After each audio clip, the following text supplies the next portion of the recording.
We all remember in Tafshinun, when it was 40 years from Nisias, the Rebbe stark gekocht in the Nekuda of a Inish Adai to the Rebbe, Ad Shnin. The Gemara says, Negea 40 years, a Talmid starts to grasp the teachings and the lessons of his teacher only when he reaches 40 years old. So standing now exactly 40 years from the Tekufa, which started Tafshin Membeis, it is a schus to sit together now with Chassidim from around the world and discuss the event then and how to apply it now in our lives. Everything that the Rebbe spoke about in those days, in Tafshin Membeis, obviously we all know as Chassidim was not limited to that time. Rather, it is bli gvul, it has no gvul, and it's applicable to all times in all situations. So we have with us today 5 distinguished Chassidim.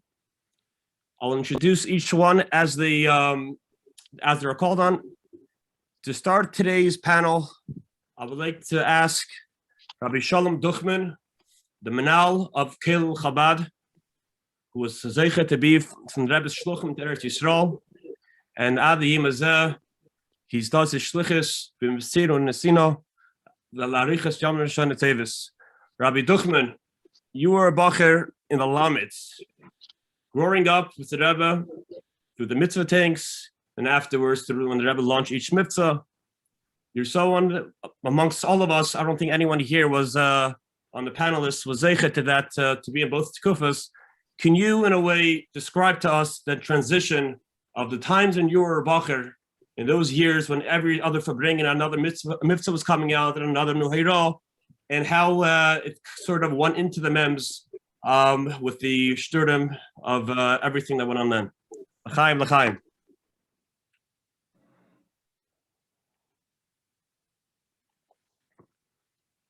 Rabbi Sholom Duchman, do you hear us? I hear you very well. Just trying to think, about the transition. Very, very difficult. I know I had a transition. I went from being a Bachatei Yaman.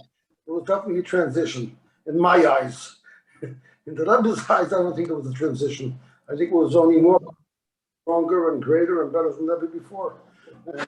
As Baruch Hashem, we think, as the years go by, we see the reality. The Rebbe becomes stronger. Everything. So I don't understand exactly what the question is and what you want me to address about transition. Very difficult. Either you have to clarify it, something I don't understand. So you were a shliach already in Tafshin Membeis for a few years. Is there something that's out from the shliach perspective, going back to that year, that you can recall that you can share with the Elam? I can't.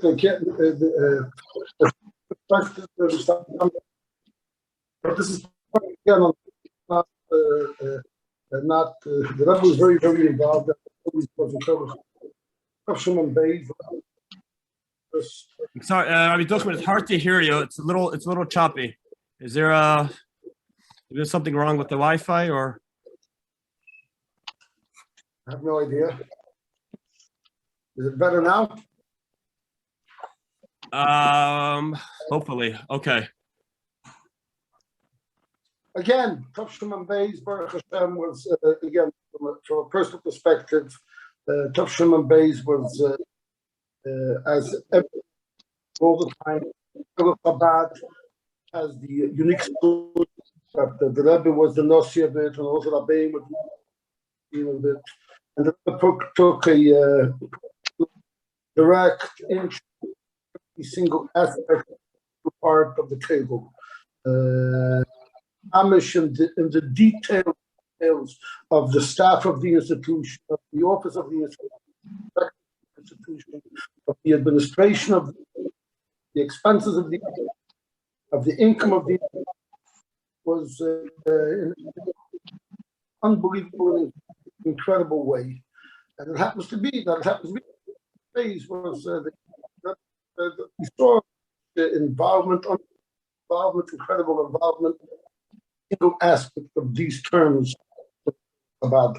Now you have to understand that it is more the administrative part, because my part of Chabad is running more the fundraising, not the of what Chabad is involved.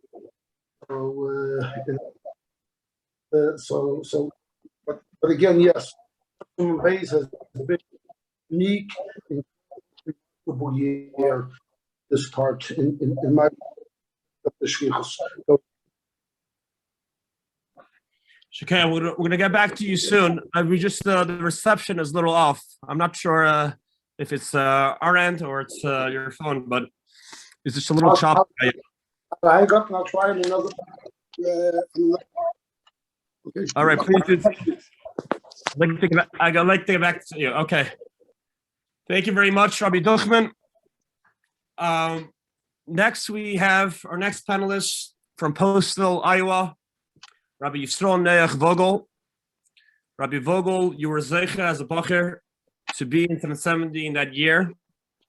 In Michoel, the Eibishter bench, Baruch Hashem, with the Baal Zikor and Nifla. You're able to share with so many young Chassidim today who benefit so much from your Zechrinus. We've seen on the WhatsApp messages and other ways how you convene your messages in a beautiful way. You should continue doing so and you should continue inspiring the younger generation. So L'chaim, I understand that you were a Bachir members, and if you can please just share with us some Zechrinus from them. From Tishrei. Tishrei. So, I was able to come to the Rebbe then. I don't have a Gashris L'chaim right now, but can you hear me or is it choppy? We can hear you. Okay. I was learning there in Yisroel, and I found it hard to travel to the Rebbe, monetary, and I had to put together some money. And one of the interesting things was the Hanhala in Chabad asked me to down for the Amud Rasham in Kippur. He gave me $100 for it. And $100 then is not like today, but whatever. It wasn't that much, but it helped. I borrowed from Remendel Kutafas. I borrowed from him $100, and I put together a few $100 to be able to come. And I ended up coming I arrived on Thursday of Haolami. The Kriyas is the same as this year. So I arrived on Haolami, Thursday Haolami. And one of the first things that that it hit me at that time, as far as I can remember, is the Rebbe was very, serious, yimon. Even when the Rebbe was ma'ayiv for the simcha, it seemed to me like the Rebbe was demanding, but the Rebbe wasn't, how should I say, happy. I don't know. That's what it seemed to me as for a week to understand where the Rebbe's feelings and so on. But this is the way it seemed to me. The Rebbe was not the simcha. It was demanding the Rebbe himself. And this is Thursday night, Friday when the Rebbe came to Rabbi Vogel, it's a bit difficult to hear you. Like, what could we do? We could change machines maybe. So it seemed to me like the Rebbe was like the Rebbe was not very simple. Very interesting thing that I noticed on, maybe if I speak slower, it'll help. Yeah, try. Okay. Friday night, when the Rebbe came in, the Rebbe's face looked completely different, as if all wrinkles smoothed out, as if all daigas were off. And the Rebbe turned around after Meir, and in those years, when the Rebbe would say there was no second tender, the Rebbe would turn around to the right side of his stender, and leaned on the stender, usually his right arm on the stender, and that's how, facing the Olam, that's how the Rebbe would say it. This time, Friday night, the Rebbe stood in front of the Vogel, 1 second. Rabbi Kesseler, I'm sorry, do you mind just muting yourself? I think we're good. There was some background noise. Okay. I'm sorry, Rabbi Vogel, please continue. Yeah, no problem. Can you hear me? Yeah. Okay. So this time, the Rebbe stood in front of the stender. Instead of leaning on the stender, he stood right in front of the stender, and he put his right hand sort of behind him on the stender, not leaning, just put his hand down. And the Rebbe began the sikha by saying, there's a halacha that, I can't remember exactly the order of the sikha, but I remember this is right in the beginning of the sikha. The Rebbe said there's a halacha that by Sheva brachas, you don't need aponim chadashes on Shabbos. Why? Because Ma'ir Panov Shel Adam is different on Shabbos. Person, his face shines. He looks different. And that, Pashat, looking at the Rebbe then, I saw it, how the Rebbe was completely different. It was shining, his face was so happy. Just remind you for a second, the Rebbe put his hand down on the stender before the Sikha. Zum allem ersten Good Shabbos. And the whole Elam answered Good Shabbos. And then the Rebbe started the Sikha.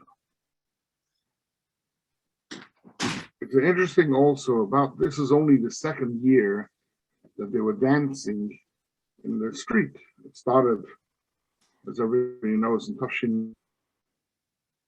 The Tashin base, this is what I heard from my friends when I came to New York, some of them were not sure 100% if the Rebbe is going to encourage the singing and dancing in the street, or if the Rebbe is going to say sichas every night like he did in Tashin Amalek. They were not sure. The Michoel, the Rebbe did say a sicha every night of Sukkot. And if I'm not mistaken, even that Friday night, the Olam was still did not feel 100% sure that the Rebbe is going to speak. That was my feeling then. Again, I can't know if I'm right or wrong. I wasn't there in Tashin and Aleph. But the Rebbe spoke every night, was encouraged the singing. But it was not very, very long. I don't remember how long the dancing in the street took, how long the dancing lasted for in the street. But I do remember at some point dancing upstairs in the small zal. And it was a small circle. We were dancing around the bim in a small zal. And I was the only one who still had his voice, because I wasn't in New York before, on the first days of Yom Tov. And I was singing as much as I could. And at some point, it's whatever, I stopped. And when I stopped, the circle stopped. And I said, this is like, you don't have to rely on one person to dance. So somebody says to me, what do you think? You weren't here the first day, so you have koyach to sing. We already lost our voices. But if I remember correctly, that was about 1 o'clock. And that was all. There was no long dancing then. And the first time there was long dancing, I think Rabbi Kesseler wants to make a comment over here. Just let me finish the sentence. There was long dancing was Motzei Shabbos. Motzei Shabbos, the Rebbe said such a sikha, which is actually the last night, so to speak, of long Simchas V'Zeh She'eva, because Sunday night was already Shana Rabbah. So Motzei Shabbos is the Ushpiz of the Rebbe Marash. I remember, they were speaking very strongly. They were speaking about the Parsha of the Chumash, the Chitas of that day, the Zeis HaBracha. And this time, the Rebbe stood on the left side of his stender. I think that was quite unusual. So his left arm was on the stender, and with his right arm, there we go, Moshe, when it came to saying the word V'zois, was pointing with his finger downwards.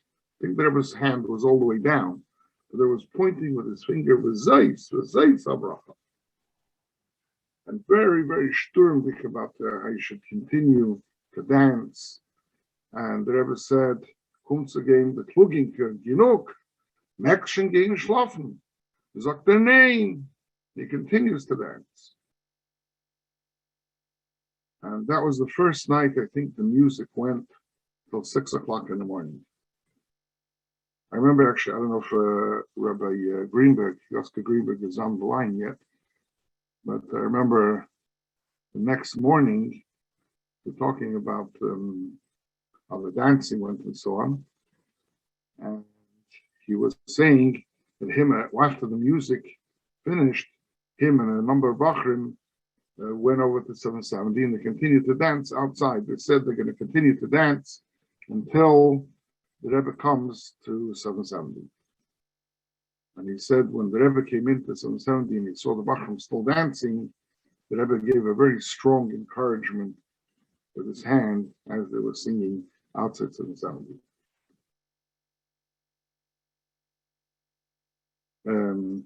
You want to interrupt here a second? I thought somebody had something to say. Rabbi Kesseler, would add something? No. Okay. I mean, I can just continue day by day, so what I remember. Actually, Rabbi Vogel, we'll go back to you soon. Thank you very much. We have with us Rabbi Yosef Kesseler, Shliach of the Rebbe in Montreal, who was a younger man then. However, he was zeicher to be at the Tishrei Hatmimim, and the Erev Rosh Hashanah verbringen of that year, meaning his Chavtes Elamim Aleph, going into Hatmimim, the Rebbe started a new campaign, a new mitzvah about registering all adults into a Sefer Torah Klali. The year before, on Yaf Nissen, the Rebbe spoke about the idea of uniting all Yiddish Kinder, all Yaldi Yisroel in the Sefer Torah. And there was a Sederus that there should be a Sefer Torah as well for those over Bar Mitzvah. So Rabbi Kesseler, if you can speak about that Tekufa and the mitzvah. L'chaim, l'chaim. L'chaim. Do you hear me clear? Yes. I don't know if it started the mitzvah of the children's Sefer Torah Yirav Nissen, but the Mem Beis, Mem Aleph, we all know what Shnas Haker. A murder student with a tremendous student from the Rebbe Negei Shnas Haker. In the course of Shnas Haker, the Rebbe was very much speaking about the Sefer Torah for Yalda Yisroel. How it came about, I mean, the Rebbe took it in a completely different note and at a completely different level. But if I bring in, I think with Erev Rosh Hashanah, he said a gentleman came over to him and asked him why Dafke, the children, was Hevel She'ein Bechait, what's with the people Sheyesh Behem Chait? And the Rebbe took it and said, yeah, we should do that. And the Rebbe started Erev Rosh Hashanah ushering into Tavshimem based was the Mitzvah Sefer Torah. Bechlal, on a side note, although Mem Aleph was a tremendous year, I mean, everyone remembers how Mem Aleph, I don't know if there was a panel in the game Mem Aleph, but the Shnas Haker, the Siches and the dancing, which was going on with the music every night, I mean, it's intensified every night, till it became a Seder Mesuda from that, but it took time. The first night of dancing around the entire Khan Heights to pass through the Rebbe's house and as they invite them. But throughout the year of Shnas Haker, in the beginning of Mem Beis, the Rebbe talked also Alta Hemshech from Haker. But your Aleph Nissi, Mem Aleph. I mean, people remember then the Tavshin Lamed Beis, the Shivim Shana.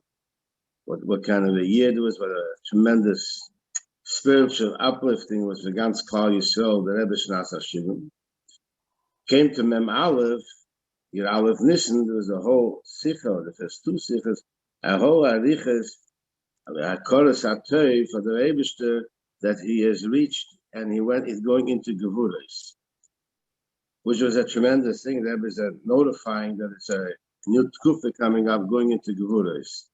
It's Bishmein Shana. If I'm not mistaken, the Rebbe even expressed himself with a shachiyonu the kimonu, on Hashem and Malchus. So when Tishrei Mem Beis came about, there was a tremendous excitement by the Chassidim that here we're talking about the Tishrei, the Rosh Hashanah, and everything of Mem Beis, which is the Rebbe reaching the Shmeinim Shana. But the whole Tishrei was consumed with the Rebbe spoke a lot about the Sheva Mitzvahs B'nei Noach, but it was consumed by the ganze mitzvah of Sefer Torah. Rebbe was very serious about it. The Rebbe Mamish gave the impression as a pikuach nefesh Mamish for every Jew to write a Sefer Torah. But interesting enough, on Rosh Hashanah, the Fabrengen, the Rebbe spoke about the kudah that should start from Torah. Because we're talking about Ksiva Sefer Torah, it should start from Torah. It should start with Talmidei Hatmimim, and Rebbe also mentioned the Srifka, and therefore the Rebbe said to the Talmidei Hatmimim, this is how we should start the Ksiva Sefer Torah.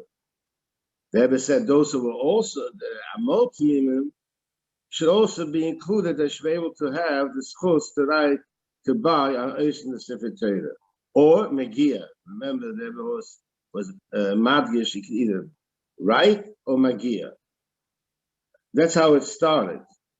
Then the Rebbe continued, and he said that those who were once Tmimim could also do it, and they could be Yotze and the Sheyim of Neim of Neseyim. They should write. So initially, that's how it started. The Rebbe asked the Anhola to immediately make a call for action, to call a meeting. I don't remember clearly, but I remember there was a Sifa. Could be Rabbi Duchman remembers more. There was a big Asifa by the Chag in the office upstairs in his house. All the Zikna Chassidim were there. The Mendel Futterwas, I remember, was there. Rabbi Michoel, Berkechein, the Chag himself, Rav Mentlich, Rabbi Raskin. And Rabbi Raskin asked me to come along. There was a very geschmack meeting, how to go through the whole thing of the Sefer Torah, to reach out to all yeshivas. But before there was a chance, the Rebbe broadened the entire mitzvah to ganz Klal Yisroel. There was then a sudden plötzlich gesicha, but then it wasn't usually at all. The night before Erev Yom Kippur, the Rebbe said a sicha after Ma'ariv. The same case as this year.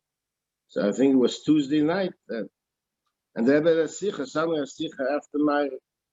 And then the Rebbe said, everyone is included in the Sefer Torah. Not only everyone is included, if you know someone, and you know that, and he should have an Eish in the Sefer Torah, everyone should have, you could be Zeicha for him, Shalei B'Fanav. Buy for him, I learn the Sefer Torah.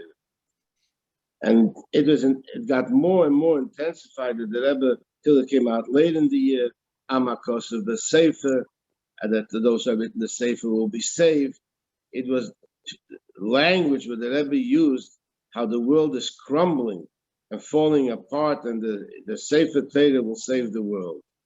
This was the Nekuda from the ganze Inyan, from Tishrei, Mem Beis, then they get the Mitzvah Sefer Torah. I'm sure there was other things.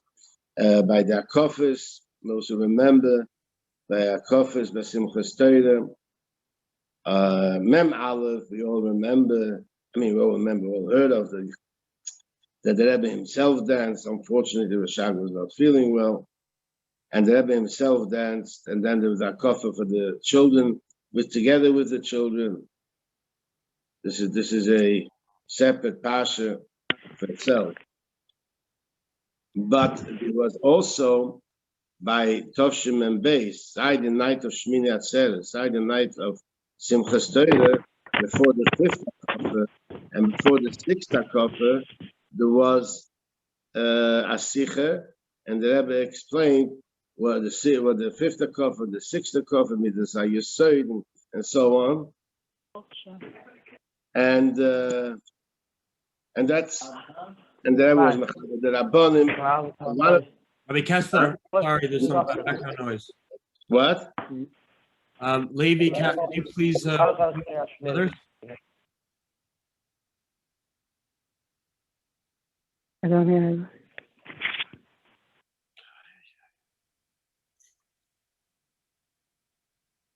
Levi, can you please mute the name something different?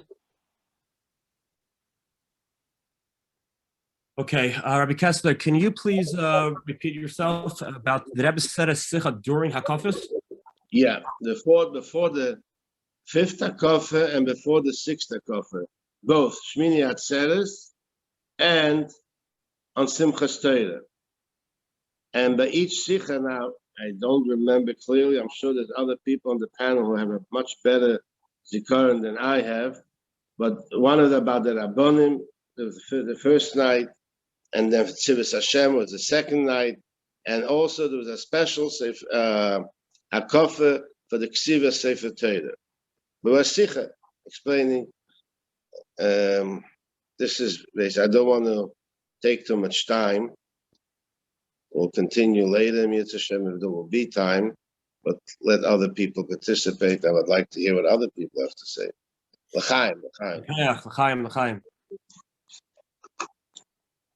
Our next speaker is a known historian in Chabad, and especially of Der Shvi, as well as an erech of the Sefer of Teiches V'Sichos Kedesh, which thousands of Chassidim around the world owe a tremendous amount of gratitude to. Rabbi Michoel Seligson, a mashpia in Olotero and a mashpia in the community of Crown Heights, who was zeicha to put together a Gurevitch Shashalas Hayachas, which many of us know is the Sefer Hayom Yom, which basically documents the accomplishments of every Nasi and every generation.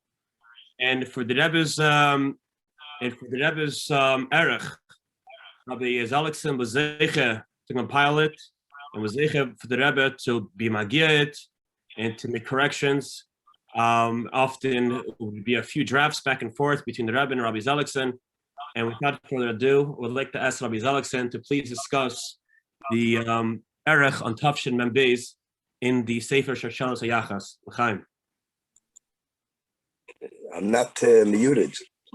You're good. We hear you. You hear me? Okay. Basically, we're working on the Hayom Yom in Tafshin Mem Aleph, and it was towards the end of the year. I'm mit Arangishim zum Rebbe. It was then Rabbi Yosef was working with me, and with Arangishim to the Rebbe that we're planning to finish it with Korev. So the Rebbe wrote a long answer. Azivis Shnas Hakel was a Chayelu mit der ganze Arichos Poshet Idu that the Rebbe was giving. The Peilotz has geschleppt over Tishrei, and at that time I was also working on Mafteches from the Rebbe Rashab's Memorim. And I wrote into the Rebbe a Pesach Dover, and the Rebbe should fill in the date, because whatever I needed to do, Benegir the Shalsholos Hayachas was done. So the Rebbe writes in the date, and on the second page, side of the page, the Rebbe writes, Habepil Mamish Daores Vagoes La Yem Yem, question mark. Was tut sich wegen Hayom Yom? He finally sent it in Kislev time, and the Rebbe was Magiyat, Gor Stark. I mean, we can possibly say that the Hayom Yom is one of the most authentic biographies of the Rebbe, in the sense that the Rebbe was Magiyat, Arab genommen Sachen, zugelegt Sachen, Mishane genommen Sachen. Just interesting to note how much the Rebbe had ishita over the many years. For example, in Tovshin Chav Zayin, there was a yishuv in Shichon Chabad in Lod. The Rebbe did not want it to be under his name. So B'meila, and they told me from Yisroel, try, maybe you can mention it in the Rebbe's Tildes. Lepil Mamish, we sent it in, the Rebbe crossed it out. Interessant. And when we look today at made Hatmimim from Rabbi Chaim Wolf, the Rebbe was involved. You can only get every prat, but for whatever reason, the Rebbe did not want it under his name. It came Yud Aleph Kislev, Tovshim Mem Beis. The Rebbe sends out his biography, the Shalshelis Hayachas, wrote a lot of Agoas, especially when he did the Sefer Kloli, the Nuschois, V'chulos, Navilt Metaoris. And then the Rebbe took a onion skin paper. I don't know today if the Elam knows what onion skin is. Onion skin is basically like a carbon copy that they use, like thin paper, transparent paper, and the Rebbe started to continue writing his biography. And the Rebbe wrote, they were up to Yud Aleph Kislev. The Rebbe says, Me'erer b'negei afotas hamayonis chutza, Yutas Kislev. Me'erer b'negei miftzah Chanukah. And then the Rebbe speaks about the Sefer Kloli, and the Rebbe twist the Sefer Kloli, according to some opinions, it is the end of the Seikola Teira Kula, according to some days. And Mamela the Rebbe says, Puk Chazim Adam Debar, see what the Elam says, that the Welt sagt, as Tovshim Membeis is Hoyet Hey Shnaz Bias Moshiach. Versteht sich, the Rebbe writes such an Inyan. It's the first time the Rebbe should himself write an Inyan like on a case. He gewonnen versteht sich, Rosh Ha'ole, hat sich man a Meredike Isherus. And but the Rebbe wanted that certain Yonim should be looked up. And we saw that somebody in Yonim, the Maramokim that the Rebbe referred to, is Chapnish Punkt, what the Rebbe was saying.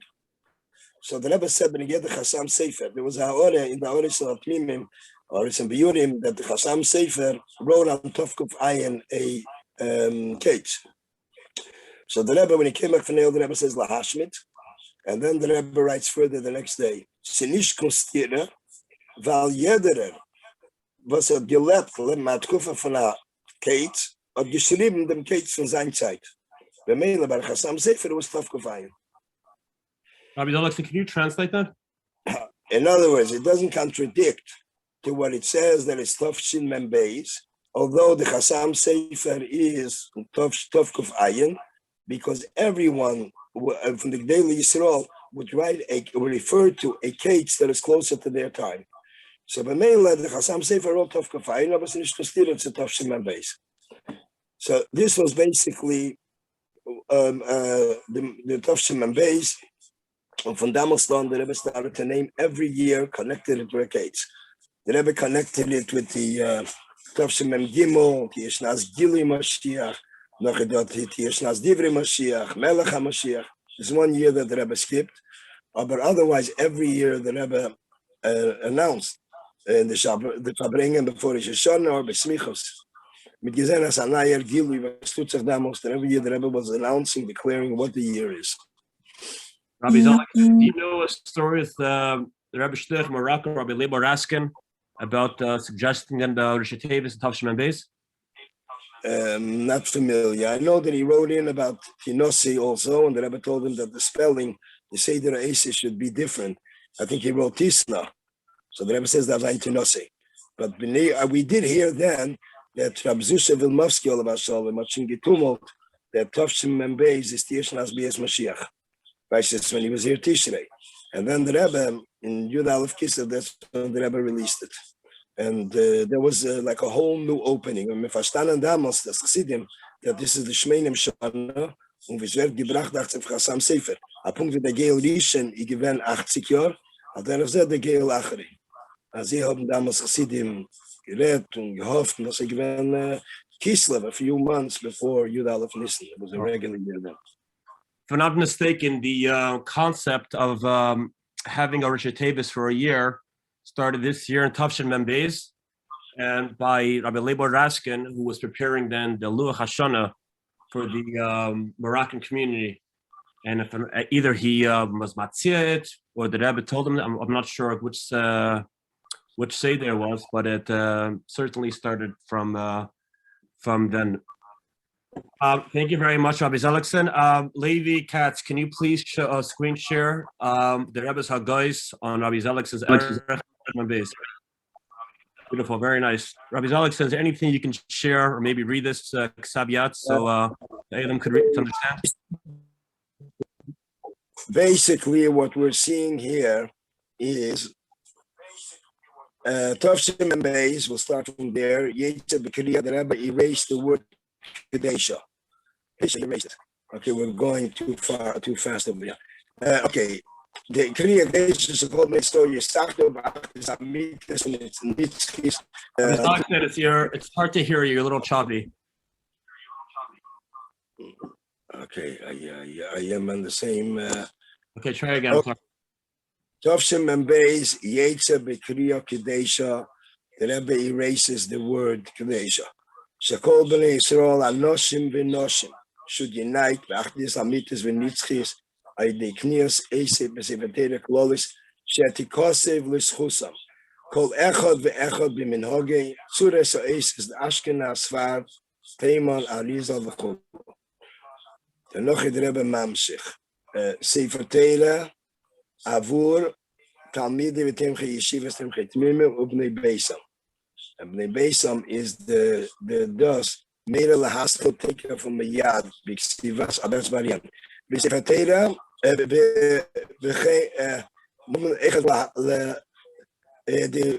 for Beis Rivka ksivas avur talmides v'tem chibat sefer Beis Rivka Bnei Beisam. And the Rebbe writes made a lahaskel taken from yad b'ksivas. He writes, so this is basically the two meisters, and where the Rebbe started to speak about it also in the winter time.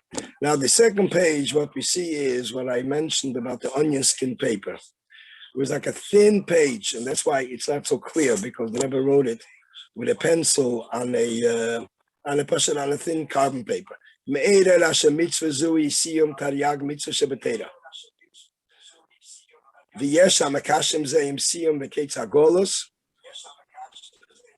Seligson, I'm sorry. Do you have Rabbi Seligson? Do you have another computer playing in the background? No, because there's an echo for some reason coming from your screen. It's a little difficult to hear. Let me check.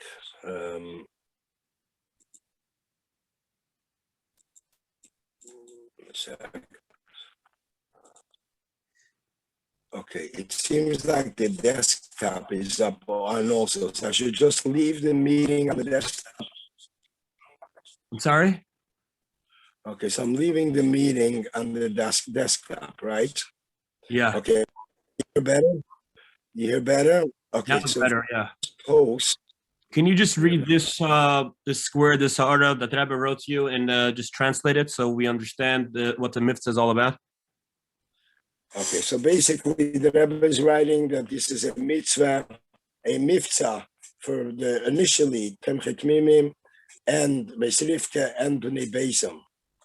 And then the Rebbe continues, Hafotzes Hamayonas Chutza, as the Rebbe is approaching Yutas Kislev. Then the Rebbe writes about Mitzvah Chanukah. And then the Rebbe says that this is the last of the mitzvahs according to many days.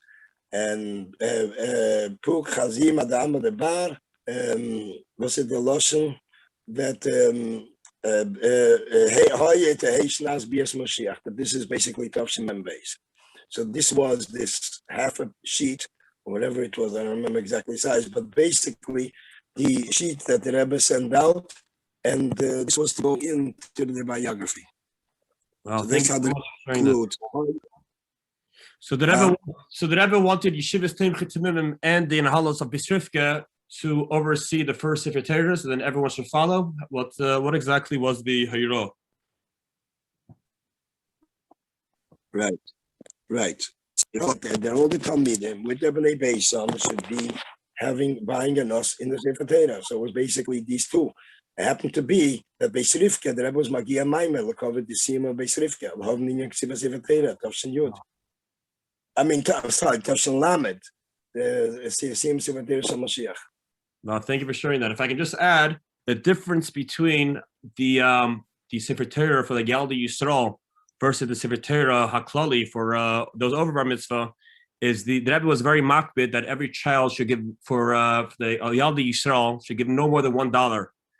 However, in regards to the Sefer Torah for adults, I don't think there was any restriction of any amounts, and anyone could feel free to give how much they desire for their ice. Yeah, also interesting to note that the Siyum Sefer Torah Kloli, I think maybe Rabbi Kesseler mentioned it, is started, the Ksiva Sefer Torah Kloli began on Erev Rosh Hashanah. The Rebbe says before the Siyum Hashanah. The Noach given Noach in Yapela Dikazach. In Tovshim and Beis, they finished the Siyum Sefer Torah, they made the Siyum Sefer Torah HaKloli. I think it was in the hotel in Manhattan. The Rebbe damals gerät Asicha, that the Rebbe Rashab in Ayin Zayin, there was a Maimer in Saticha Likim, and with this Maimer at the Mevakel given the Malchus, the letzter from the Nitzigim from the Malchus from Michoel in Rusland. So the Rebbe too is geführt. Ich denke, was behind. Now you look at it, you won't even see these words. The Rebbe says, "Wir soll Potter werden in dem Schuss von Sefer Torah Kloli, Potter werden von dem Goy und Goyishkeit." You look at it today. It says, "Soll Chenliken zum Guten." Punkt wie damals. 2 days later, it was in the news that Soslov, who was a whole ideologist in Russia with many administrations, they got Ashita, he's a Pashat Gepegert. And Monday, it was in the news. Und das ist gewesen ein Wort an am Shabbos war Ihrem im Beis. Wow. Thank you very much for sharing that. Next speaker, we have with us one of the Rebbe Shluchim in Alaska, in Anchorage, Alaska, Rabbi Yosef Greenberg, who was zeicha then to come to the Rebbe and actually the year before he came, and since then, Baruch Hashem, he never left. He was zeicha to see many, many beautiful episodes and to be involved with many activities throughout the years. And it's our schos to ask Rabbi Greenberg to speak some of his zichrenis from that year when he, if I'm not mistaken, he was a Bachar Elotera then, to hear from his perspective what on the ongoings of 770 and the ongoings by the Rebbe. Rabbi Greenberg L'chaim. L'chaim. Still a hemshich of Simchas Torah until Shabbos Bereishis. So it's a schus for me, and thank you for all the speakers before. But I'd love to hear from Rabbi Kesseler and Rabbi Seligson and Rabbi Duchman, Yashakir for everyone. Just to share, I was a young bacher. They were mamish elter bachim and or young light already. I was a young bacher. I just came from Israel the second time. I was the first time at the Rebbe Lamed Vov. So first, I want to give just a general review of Tishrei of Tishrei from Rebbe Membeis, the Yim Membeis, and then I'll just a few details, and we'll make it short and sweet. So Michoel, the year of Shemen Beis was a very rich year, very reich year. I mean, many issues that later became Avni Yesed Chassidus Chabad in the last 30 years or 40 years. Last 40 years started in Membeis.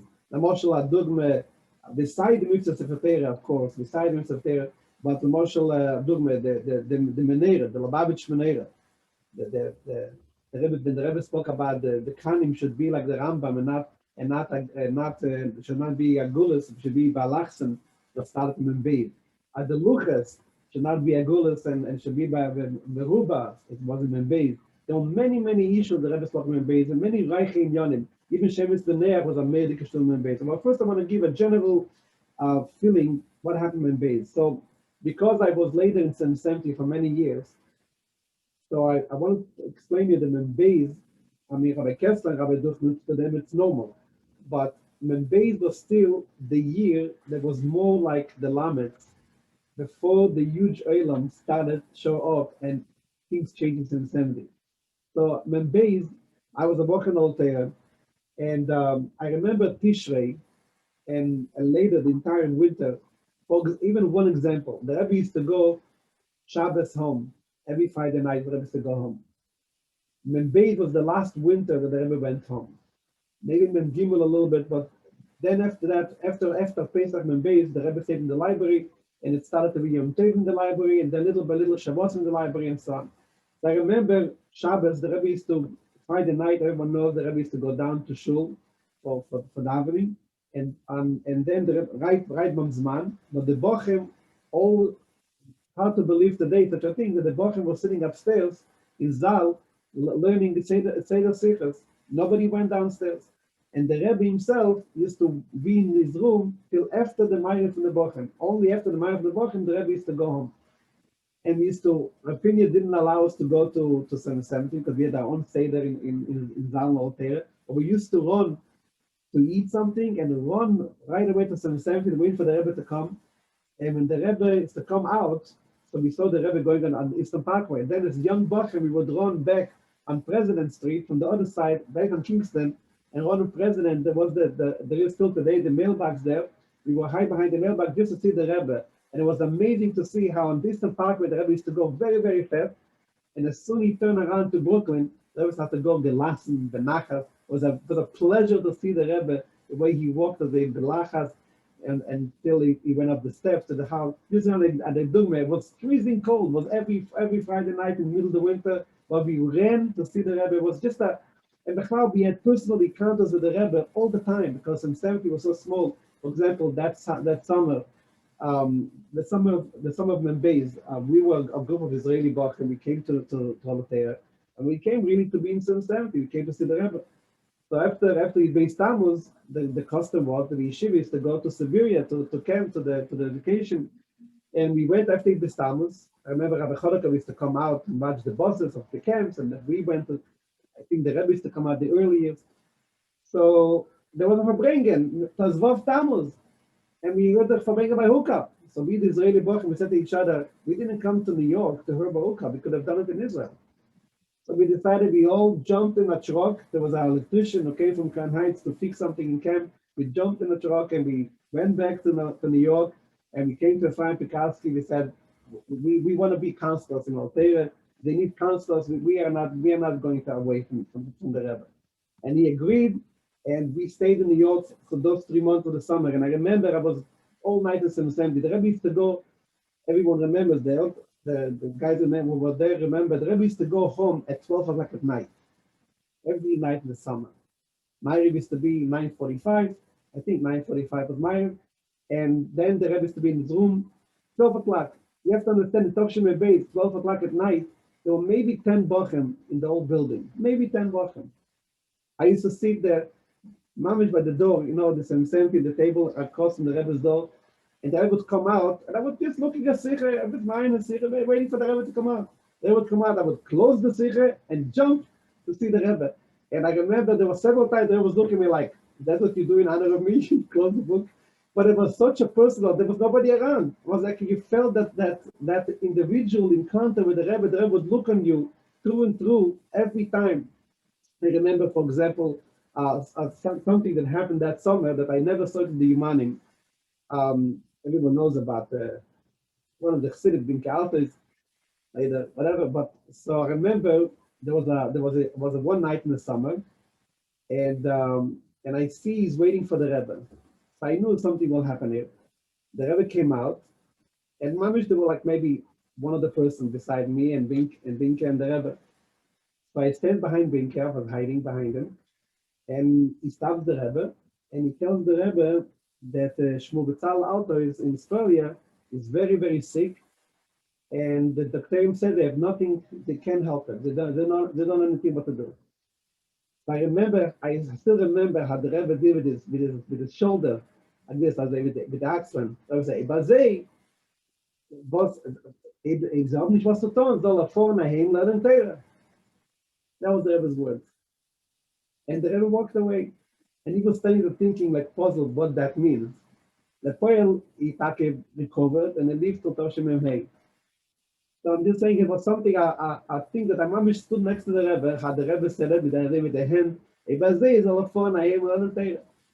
but I just saying that was the Elam was small, and the Fabringas, especially there were several Putzmikes Fabringas by the Yemat Yanio, and there was such a small Elam, mamish you felt that, and just to talk about, for example, Sukkot.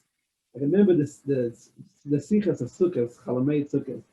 The Rebbe, one of the sichas, if you remember, the Rebbe said that the pshat is not the Rebbe is demanding Mizalvai nur for ganze Nacht, noch schlafen bei Tag, to be dancing all night and then to sleep by day. But he means not to sleep by night and not to sleep by day. And I remember mamish how by 4 in the morning, we used to get into the shul, the shul on the, what was the name of the shul? The shul on Montgomery, the Montgomery shul, the shtibel there in Montgomery. We used to Chaver go Shas? into the shtibel there. What? You said Chaver Shas? Yeah, the corner, the mikveh shul. I forgot what the mikveh was. And we used to sit on the shul, and we slept there for on the tables like that for an hour and a half, from 4 to 5:30, and then 6 o'clock we ran already. We went to mikveh. We ran already to some cemetery to wait for the line for the lulav. The mamish didn't sleep the whole sukkah, kipshutek. And I remember the sichas every night. The Rebbe said the sicha. The Rebbe, especially when there was no mic, the Rebbe used to kind of a little bit scream that everyone should hear. And the Noach, the Rebbe left. I still remember some of the expressions of the Rebbe from those sichas. And the Rebbe left. They used to stand there for an hour and a half, balabatim and ochim and bochem. The Chag of the Rebbe was groups and groups. Chag of the Rebbe sichas. It was such a chayv that I don't even remember it later in such a way. So Tishrei Beit was a very rich year. Now, just for a few more details. First of all, I also remember that summer how Yisroel came with his children that summer from Eilat, and a few weeks later, Yosef came with his children from Eilat. And it was very unique how by Ma'ariv, the kids were stand by the Rebbe's table. They were mamish little kids. His oldest kid was there. And after Ma'ariv, by Kaddish, the Rebbe was saying with them, Omen Eish Merabo, like a father with children. And the Rebbe used to go, Yisroel would wait for the kids till midnight. The Rebbe used to go, I remember one time, the Bochim was singing some song, and the Rebbe gave me the hand, and then the Rebbe saw the kids. So the Rebbe took out one foot from the car, and he made with his hand to the little kids that were up there at midnight. And then Yosef came with his kids, and the Rebbe did for Yosef's children the same thing. He made Rabbi with the kids and everything. It was just you saw the chibur from the Rebbe to the children of Shluchim in such an unusual way. But then I just want to point out one thing about the Mitzvah Sefer Torah that everyone spoke about. I remember the big shturim of Mitzvah Sefer Torah started Shabbos Lech Lecha. If you remember, Shabbos Lech Lecha, the Rebbe was saying, the Rebbe was screaming. He said, when I got the Rishime, I got the list, how many names what verschrieben to the Sefer Torah is me geworden lichtig in the eigen beloschen sagen daher. It became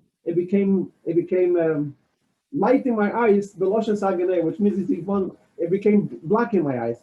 That's all the number. The Rebbe starts saying as the Rinne von Sefer Torah is not a simple thing. It's possible the Welt schockelt sich und kriselt sich, and it's a pikuach nefesh for every Jew. So after speaking the whole Chodesh Tishrei, that's the numbers everyone provides. And I remember that Shabbos Lech Lecha changed the game. And I remember that Motzi Shabbos, there was a bus, the entire yeshiva, we went to Monsey, it was cold. And we went to Monsey from door to door. And I don't remember anyone. It was not Lubavitchers at all. I don't remember anybody who said no to this. It was everyone was walking us mamish with a smile, and people did it with chibur. And the shturim from Mitzvah Sefer Torah. I remember once I was on Mishtoim. It has to be Erev Shabbos Lech Lecha or Erev Shabbos Neach. I was in Manhattan, and the Breslau the Chazit came over to me, and he said to me, he heard the Rebbe's the Mivtza, we're going to write a Sefer Torah. That's what he said to me, from Breslau. So I went to Maskirut, I came back from Mivtzoim, and Leibel and Binyam were there. I told them that what happened, and they both wanted to know all the details, what exactly he said. I said, I don't know who that Breslau there is, and if you can rely on him, but that's what he told me, that they're going to write a Sefer Torah. But the Rebbe kept saying constantly that the Sefer Torah should be in every nusach. It doesn't have to be Chabad. It should be in all the Sroid, whatever it is. So I remember that shturim. Another important shturim that happened that year, that had something just personal. Erev Rosh Hashanah, I mamish came to Slichas. Erev Rosh Hashanah, I came to Erev Rosh Hashanah Slichas was 7 in, and then after Slichas there was a break. There was Seder Chassidus, there was a break. Now I remember I went to 1414. My brother Yisroel had his apartment there, his room there. I was staying with him, and I went to take my tefillin. I didn't know yet that this dorm is 770. So I go before davening. I go back to 770, and I go mamish there. And this time I was a young bacher from Lud. And the first day from Rebbe, I'm thinking Tanya, it's Erev Rosh Hashanah. I'm thinking Tanya, I'm walking the street, and And then I'm standing at the corner of Mr. Parkway in Kingston, and I feel somebody's looking at me. So I turn around and I see the Rebbe is like staring at me. That's how I'm looking, like through and through. And I jumped up, and then the Rebbe kind of took his eyes away. But he continued, even when I came back, he continued looking at me. You felt that personal relationship with the Rebbe in such an unusual way throughout the year. One more thing was what Rabbi Seligson just mentioned about the Inif Mashiach.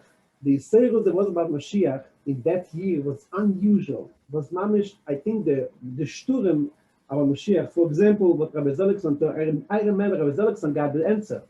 I remember, I think it was a Yudalef in Beis Kesseler. And I remember in Olatera, we got this phone call that a zettel came out of the Rebbe, that the Rebbe wrote, Tov Shemei Beis Tishnas Bias Mashiach. We all ran to 770. We all ran. It was the middle of the day. We all ran to 770. It was like, what? The Rebbe wrote Tishnas Bias Mashiach. The Olam was going on redder. You can imagine these sales it was. People were going nuts. And again, it was kids, it was cold. We ran from Olatera all the way to 770 to find out what's going on. What did the Rebbe say? And then later, those remember Purim and Beis. Purim and Beis was another step in that Shturim of Mashiach. When the Rebbe said, "Van Verbringen," that mamish close to the end of the Verbringen, the Rebbe said, "As Mashiach can is galaver of 770 Eastern Parkway and Shushan Purim Tovshim and Beis."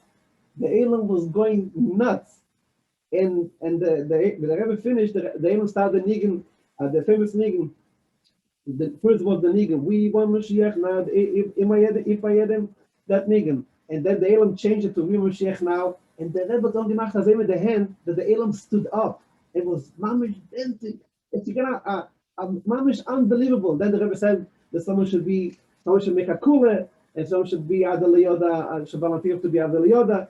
And the Shturim from Mashiach that started that Purim, I remember the whole night after the Verbringen, there was one of the Michoel to Chabad from Satmer, Boruch.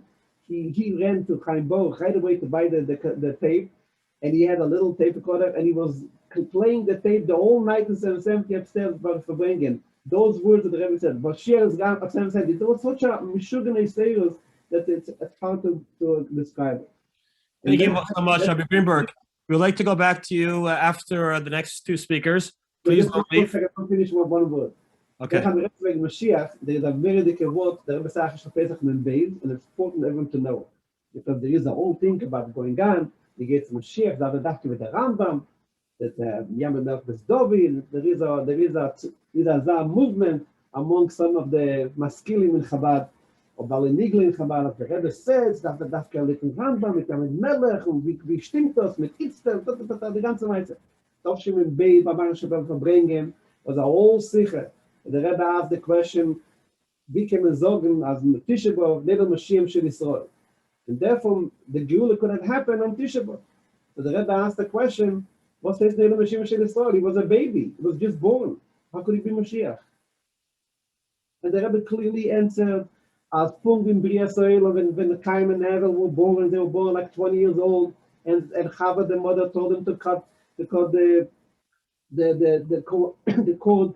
So the same thing the Rebbe said, the Mashiach, so Mashiach could be a baby, was just born, and he's a Odom Sholom, which is Manig Yisroel, and take him out from Golos. So the ganze Linie, as the Rebbe said, as Musdai from Rambam, se hitzach nicht on, aber Ferish Sichen von Rebbe Tovshim and Beis, when the old Shlom Mashiach started, as Mashiach could be a 1-minute baby, because the ganze Linie is Beifen Shel Zochul, Sel Mailam and Ateva, so the ganze Linie does not mugbal. The Rambam wrote, as Mashiach had come בדרך הטבע, כעוני ואיך וחמי, בדרך הטבע, das the halacha the minimum. Aber wie better sein lepel mamish, the Rebbe schon gepasst, das ist Lamaylam HaTeva, the Rebbe said it also, when the Sicher from Chesiv Tovshin und Aleph, as Mesid Reino Mont und Firtuis, as the Besamir is aufgekommen in 770, which is definitely Lamaylam HaTeva, the ganze Rinien, as the Besamir is kommt in 770, and from dort flippen in Yisroel. It's all the ganze Mashiach, the Rebbe gepasken,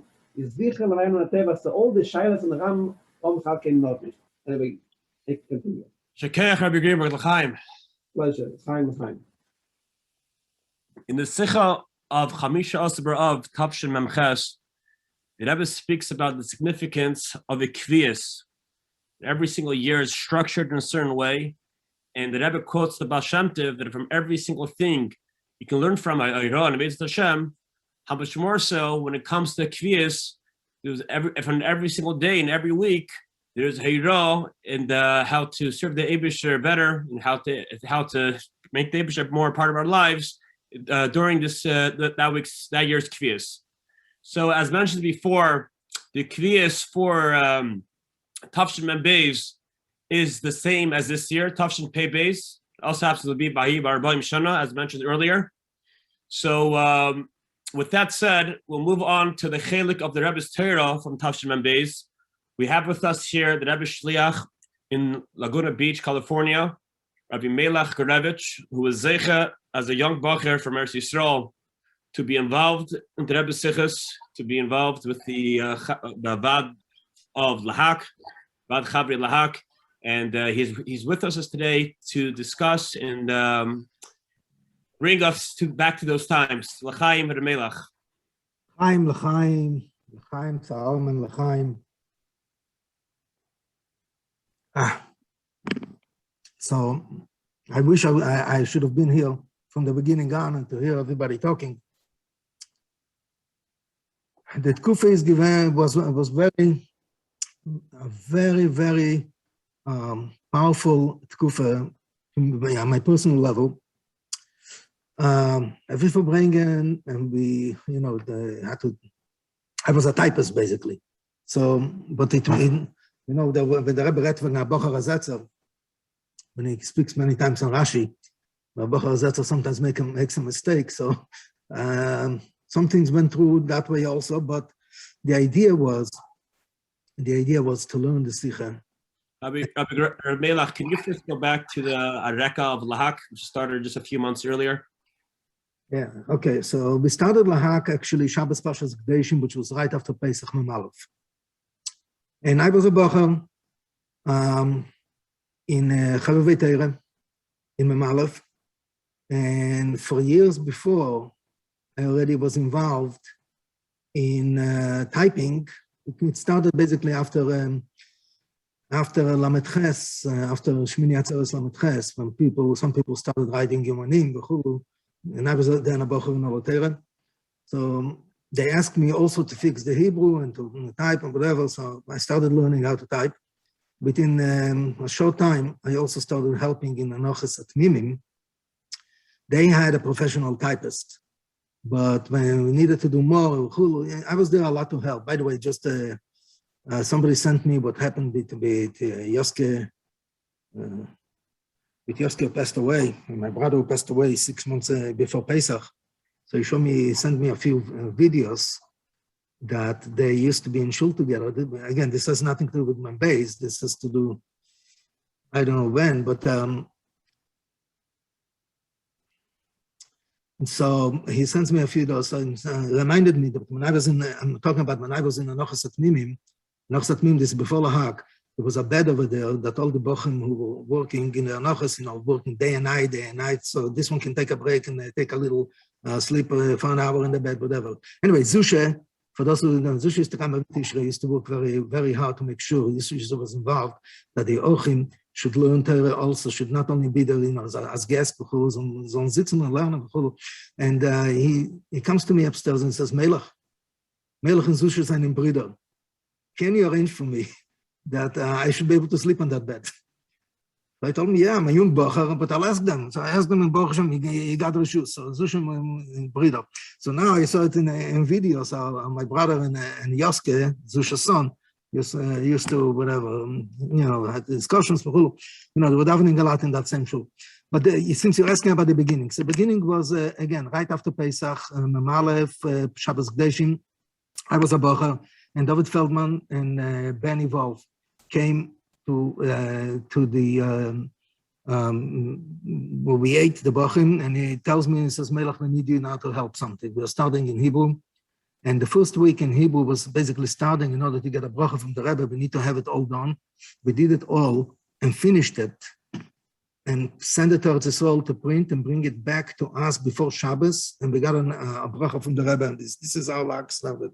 Shabbos Pashas Gdeshim Mem Aleph.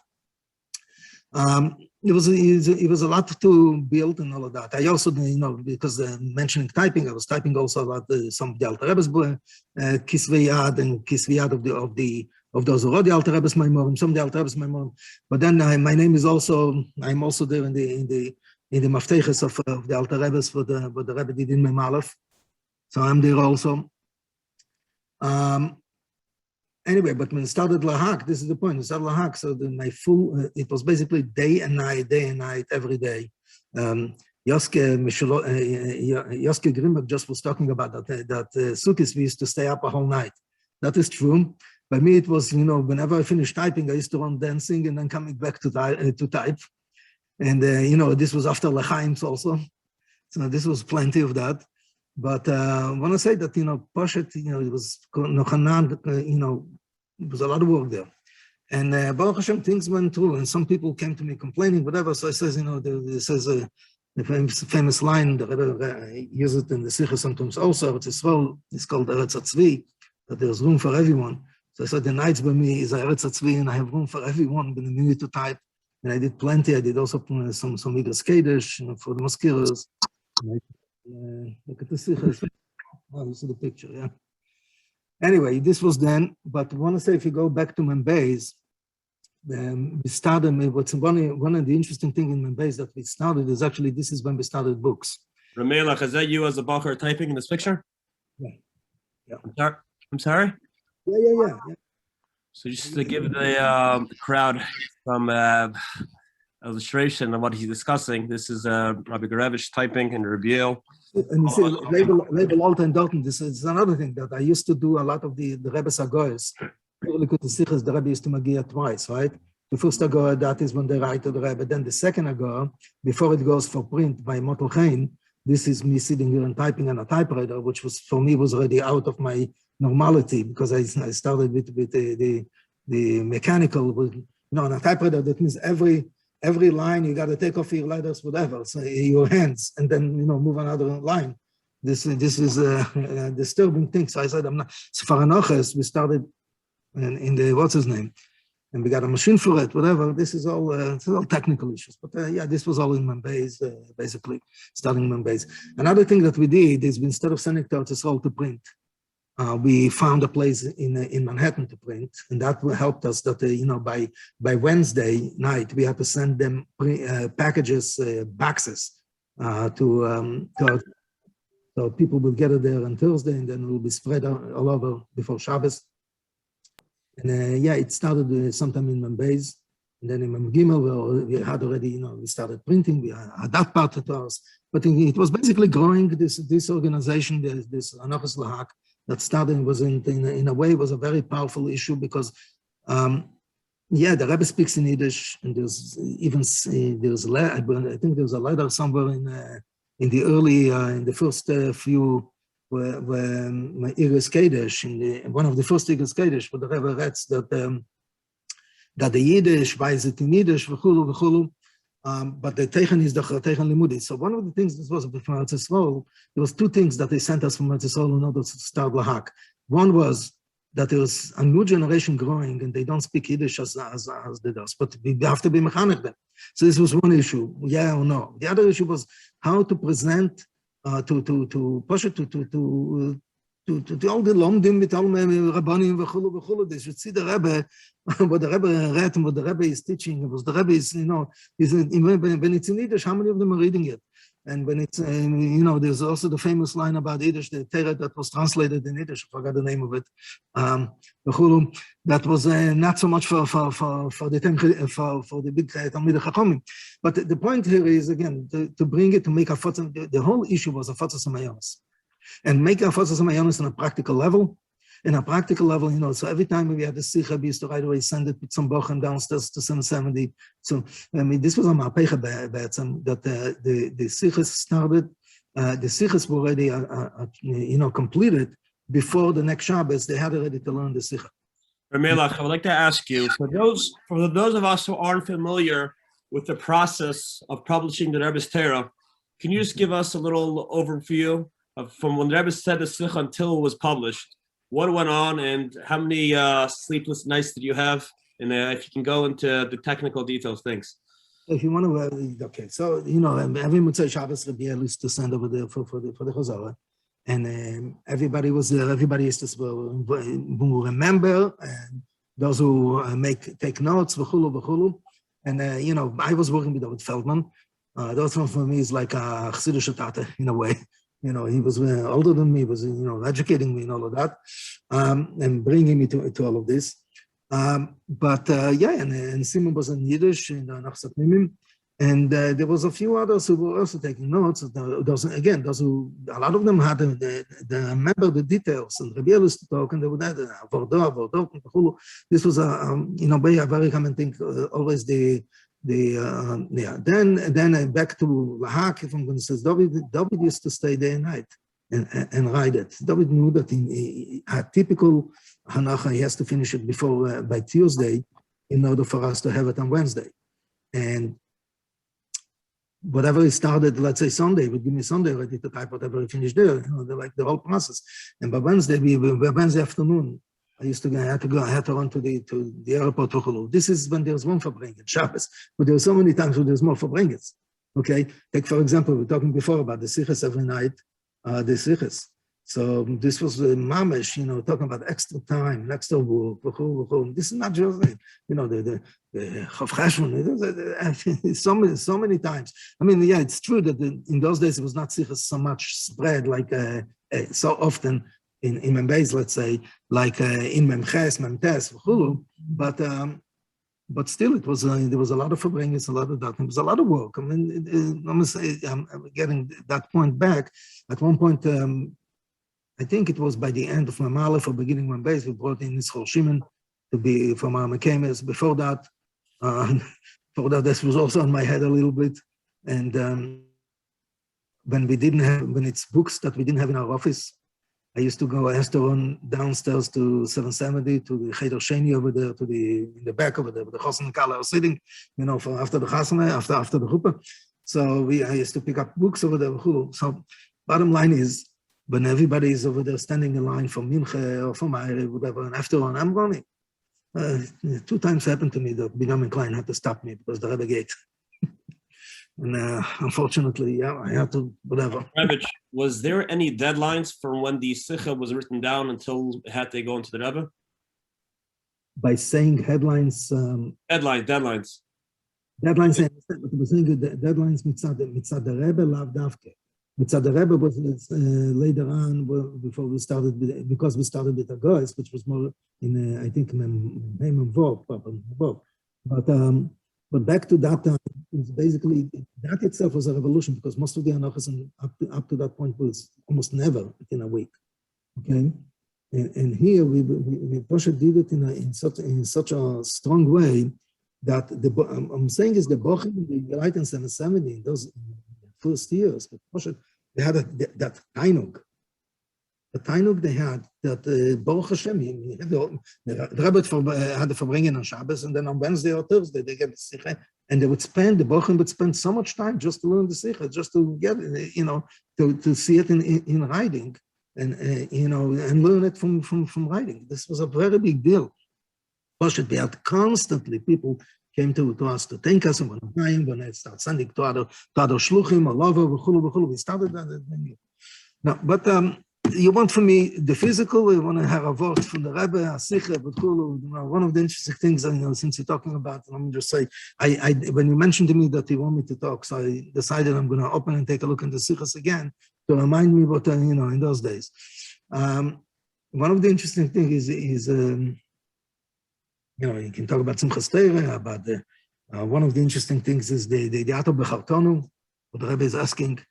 We say every day by davening, we say, so what is the Ato Bechartonu? On the other hand, we say to Rabbeinu Shalom Ato. To you, it's like face-to-face kind of. The Rebbe brings this point that is a much higher level than Bono Bechartonu Kolom. Bono Bechartonu Kolom is this is the tefillah that leads to Torah v'chulu. But Ato Bechartonu is a much higher level, and it has to do with the Yishmini Atzeres Lochem, then Simchas Torah v'chulu. It's a ganze Sikha, but the point here is that the Rebbe is basically saying, hey, we are getting more and more And this is basically, to say a poor word. No, I want to say L'chaim before I talk this. L'chaim. Chaim. Rabbi Gurevitch, do you recall the Rebbe walking in to show with the Sefer Lahak? His Vaad? A few times, also to the sukkah. I'm sorry again? Also to the sukkah, he used to take some of those books. Sometimes he would take the same book a year later also, the same, I don't remember if it was Beis, Gimel, whatever, but then they saw him, with the same book again. But this is, I want to say, again, the concept of Hatmimim Chalton is just one Duchman of this. But we have to grow. People who called me, whoever called me about this, was about Tavshin Beis, Station as Bias Mashiach. Tavshin 4 years later, Tavshin Pei basis, Plois, Vogel.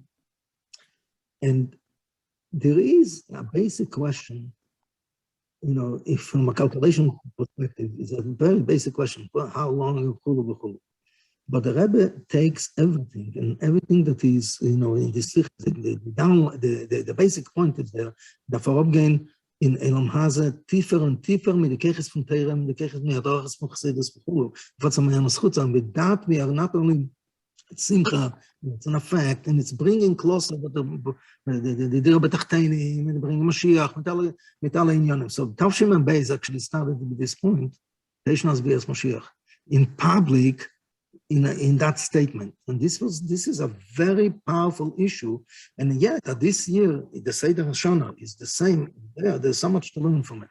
So I want to say, there's plenty more to talk about.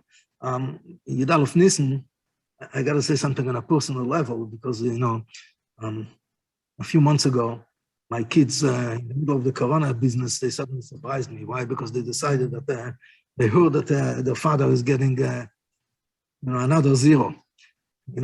Yoske, your brother Yisroel is probably on the same level with me here because we were Chavrusas there. 60, okay? And there's an interesting thing when people are asking 60. If you live 120, you're growing up to 60. And then, so the Rebbe in Chav Beis, in Yud Aleph Nisan, read from them Indian that they are growing. Then in Yud Aleph Nisan, Mem Beis, we had the Tanya, whatever. But why enough of the Sikhs is given the Nakuda that you are growing and growing because if you're focused on the Chassidish Inyonim, you are growing. You're not. Maybe the body is a little harder here. So it started, the Velta She'elam, you get a certain age, they stop working. By the way, this was also in Lamed Beis, where they said this point in the Sikha, by Yud Aleph Nisan, that, some people think at a certain age, they come to 70, so, but the point here is, this is a starke Sikha that, we got to grow and grow, and all as man, the whole time, we got to grow and grow. So this is a very big deal. I want to say, there's Geleiter, there's Bochum, whatever. We are all having, I want to say on Shlichus and Boruch more than 30 years on Shlichus already. And one thing that is always sitting in my head whenever I have a question or some lachatz is a very simple thing. Was will the Rebbe? The moment that goes into your mind, you have, and Baruch Hashem, is mamshich mer, so this is a very big deal. That's a big deal. By the way, one of the sikhs that were in Varmalchus this weekend here is a very interesting thing. The Rebbe said in Simchas Torah. This is a sikha from Tavshin Yud Aleph. Rebbe sagt mir so, take a picture, look in the picture of the Rebbe, and sag l'chaim. And Zog L'chaim. The Rebbe right from Fredic Rebbe, of course, but the point is, Zog L'chaim, when you say L'chaim, you should just know you get all the keach, so L'chaim to all of us, we should all have keach, we should all have, literally, push it in the most practical level, the Rebbe's Lov Nachas, and how, as Shluchim, we have a tafkid, to make sure that the Rebbe's Lov Nachas. So L'chaim. L'chaim, Yishkech Remelach. As mentioned, We'll get back to you soon. Thank you so much.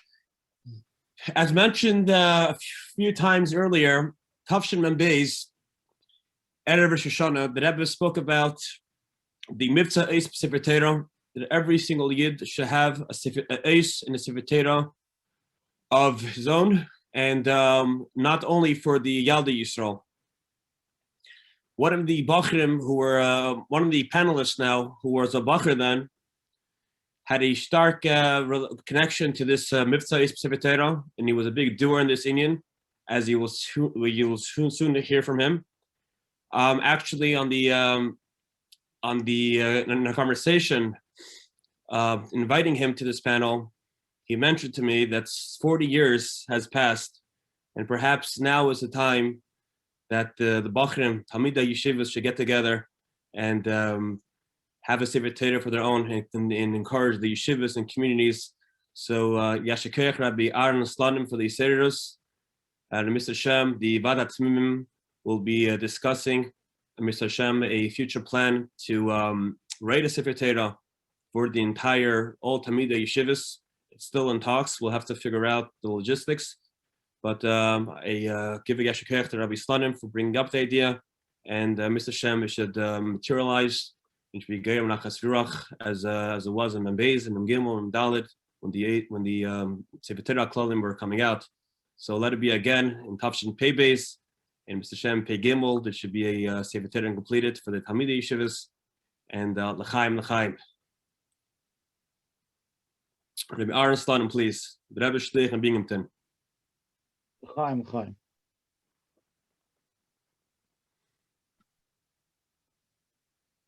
So I think, Benji, you asked me to speak about something else and this.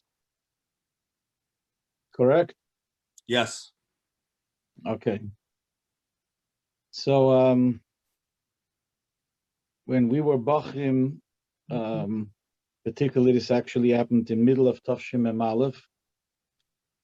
And as we know, there were many Verbringens Shabbos that the Rebbe had gekocht, and he says, "I roye b'maise b'poel, mitzel zeh mefarsim zayin." So we were sitting a group of Bachim and thinking, what is the best way to be able to at least give over Eiroes b'poel mamish from this Shabbos Verbringen to at least to shluchim, to be able to bring it everything b'maise b'poel. So I was Eicha myself, and it was then also Loza Reichik, that we decided that we're going to start a special shluchim service that every Mitzvah Shabbos will call the shluchim and give them over nekudis of Eiroes b'maise b'poel from this Shabbos Verbringen. And you have to visualize Tafshim Mem Aleph. There was no fax, and there was just even a long distance call was not a cheap thing in those days. But we felt if you read the Sichas and you see the koch how the Rebbe wanted the inyonim on zachabtam bepoel, and we know that the shluchim, this is one of the most important thing that shluchim wanted to know what is neger bepoel. So we sent out a notice to at least to the shluchim in Artzis Abris and Canada, to the shluchim, that we want to start a shluchim service that we're going to give over after Shabbos by phone on the Kudah for 2-3 minutes. And in those days, we started with shluchim with the idea that every shliach, whoever works under them in the different shtatlach, that they will give over the Eiroes bepoel. And Tafshim Mem Aleph, there was a very, compared to today, was literally a very, very limited amount of shluchim that we were able, between me and Loza Reichik, were able to cover all the shluchim in about an hour and a half to call. We had 2 phones in 14, 18 in my dorm room, and every Motzei Shabbos we went and called the shluchim. But we know that everything in this kind of a way is important to be connected to an official meiset from the Rebbe. So we felt that we have to do it through Tzacham Rekosi. So we went to Reb David Raskin over Sholom. We told him about the idea, and in the beginning he was not sure about it, but then he agreed that yes, it's the right thing. And then all of the duchim of everything what we did we sent into the Rebbe to Reb David Raskin, and Baruch Hashem, we were zeicha to come overcome entfers of Niskabel with Yoschein, including there were 2 times in those 2.5, 3 years that we were doing it, that the Rebbe gave mashke by the Shabbos Fabrengen for whoever is going to do a Emshech Fabrengen the Mekaimei will be able to get from this mashke. So we took from the mashke from the Rebbe. It says we didn't get from the Rebbe, but the mashke that the Rebbe gave to Reb David Raskin, we took the mashke and we sent it out to all of the shluchim who were in our shluchim service special, and they got the mashke within a day and a half, 2 days. And it was a moedik shturim that everyone was able to have. And again, I'm saying in those days, it was not an easy thing. And of course, years later, there was Fax Asicha, there was Chazorah Motzi Shabbos, that Michoel gave Chazorah, some other Chazrim gave Chazorah through WLCC. But for the period from mid of Tavshim Mem Aleph till the end of Tavshim Mem Gimel, this is something that we did every time when there was a Fabrengen, and this was something that really made a big shturim from shluchim, because we got the feedback that this was something that they never had before, because as we all know, of course, shluchim will have relatives in Kron nights, will call up after Shabbos what was, but to get a synopsis of a Rosh and Maise Bepoel was the Rebbe Shturim to Vil Amisel Gleich Upton. This was something that it was very uplifting to the Shlichus. This is regarding Memalef Membeis. Membeis, we're zeicha here to hear in the panel from many people expressing about the year of Tavshim Membeis, and going back to the Inyan from Sefer Torah, just to give a few corrections of what was said before, that Rosh Hashanah, when the Rebbe was the first time the Rebbe spoke about it was Erev Rosh Hashanah, Bekitzer, and he asked, gleich onim schreiben the Sefer Torah noch b'shana zu v'sishnas akel, but then Rosh Hashanah by the Fabrengen, towards the end of the Fabrengen, the Rebbe started talking more in details. And by the Fabrengen Rosh Hashanah, the Rebbe only mentioned some Hatmimim, bebald as der Inyan, was im Rede wegen Achtes von Teire, das auch annehmen von Bnei Teire. Und Bnei Teire seien doch die Talmidei Yeshivas von Shivas Tam Hatmimim. So therefore, they should be the ones who should start this Sefer Teire for Achdus, das auch annehmen Dafke von Shivas Tam Hatmimim. Beisrivke was added later. If you read or heard the Siches, Yud Gimel Tishrei was a Sturmdike Siche to go in more in details, and the Rebbe was masbir at the Senishta Inyan of Machen Geld, back and forth, like mentioned before, that there was no Agbola of $1, but the Rebbe also did not want from the Ktsei Sheni that this should become a money maker thing, but he was like talking to the Meisdes, to Tom Hatmimim, why is it nicht angehabt auf dem Indien, das was kann bringen Geld. Anyways, I was involved at least for the first half a year, the first Sefer Torah b'miyuchet, helping out, counting. Every Friday, the Rebbe wanted to have a detailed duch, how many people sich verschrieben in the Sefer Torah. So we had to collect from all the Bachim who went to Miftzayim and anyone else, when the Geleiter were involved, we collected, because Tom Hatmimim was the place for the Sefer Torah Hatmimim that everyone had to give their tzetlach on the geld.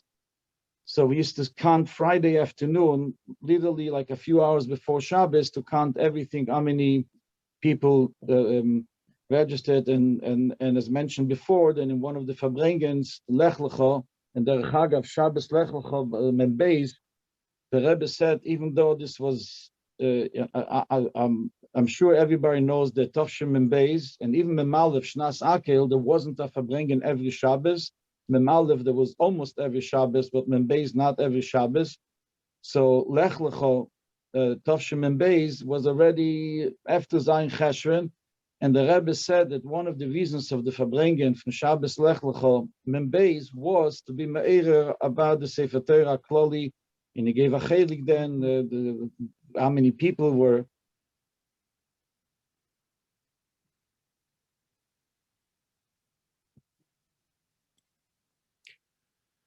Rabbi Slonim, we lost you.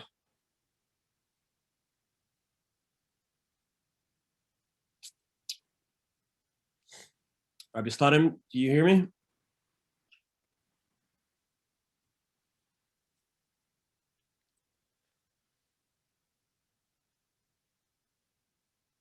Okay, I guess we'll go back to Rabbi Slonim when he gets back on. Rabbi Vogel, can you unmute yourself? Or Levi, can you please unmute Rabbi Vogel? Levi Katz, if you can please unmute Rabbi Vogel. Fortunately, the Okay. yeah. So just going back to before about when the Rebbe started, when the Chaved Lahak started the Maisid, you recall the Rebbe coming into San Samedi with holding a sefer? It was Erev in Kippur, Toshim and Gimel, if I'm not mistaken, or somewhere around there, maybe it's Mandala. I'm really not sure. But I remember what the excitement. I used to hang around, or Melech probably remembers, I used to hang around Lahak a lot and help them in my little ways. And the excitement when the Rebbe came in to the shul holding another sefer underneath his siddur. And I said, what sefer is it? And I had to realize it was a Hanachas Lahak, a bound sefer. It was the Yakros, the Rebbe showing in public his appreciation that a sefer, not a sichas, was not just printed every single week. It was actually bound and available for everybody to buy a complete sefer, because the Rebbe mentioned many times the dafka dover shebitfus is ladeiris, and the tfus seemed to mean not just kontresim, but actually a sefer, which is mamish ladeiris. That's Thank you very much for sharing that. Rabbi Slonim, it's good to have you back. Levi, if you can please unmute Rabbi Slonim. All right, L'chaim, please continue where you left off.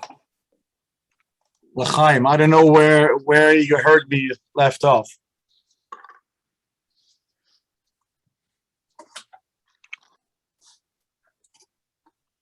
Anyway, so throughout the, I don't know when I got disconnected, so I'm going to go back a little bit from before. The Shabbos Lech Lecha was a special verbringen in connection with the Sefer Torah for Achdus Bnei Yisroel. And the Rebbe gave a chelik then that how many people were, and then became a bigger shturim to be able to register more even in the Sefer Torah. And the truth is, at least for the first few months, there's almost no verbringen that the Rebbe did not speak about Sefer Torah of Achdus, either bariches or bekitzer.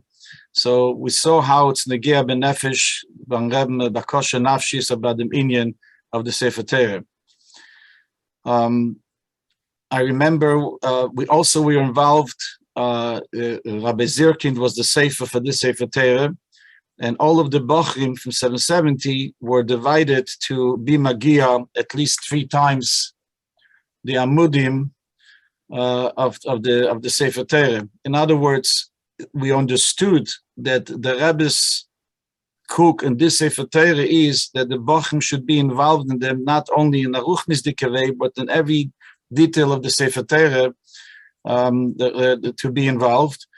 And later on, when it was the time when it was the Siyum of Sefer Torah, and the Rebbe and there was decided to do the Sefer Torah, the Siyum, there was even a question by the Vaad, the David Raskin, the Vaad from the Yeshivas, who asked the Rebbe if the Rebbe would be Messiah the Sefer Torah, the Gashmis, to be Messiah the Sefer Torah. And I don't remember exactly the Lashon, but the Rebbe something says Yoresi in another word, and he did not want to be in this union. Another nekuda that I think, I don't know if it's important to mention tonight, is that the Rebbe was a mishtatev in every Sefer Torah of Achdus.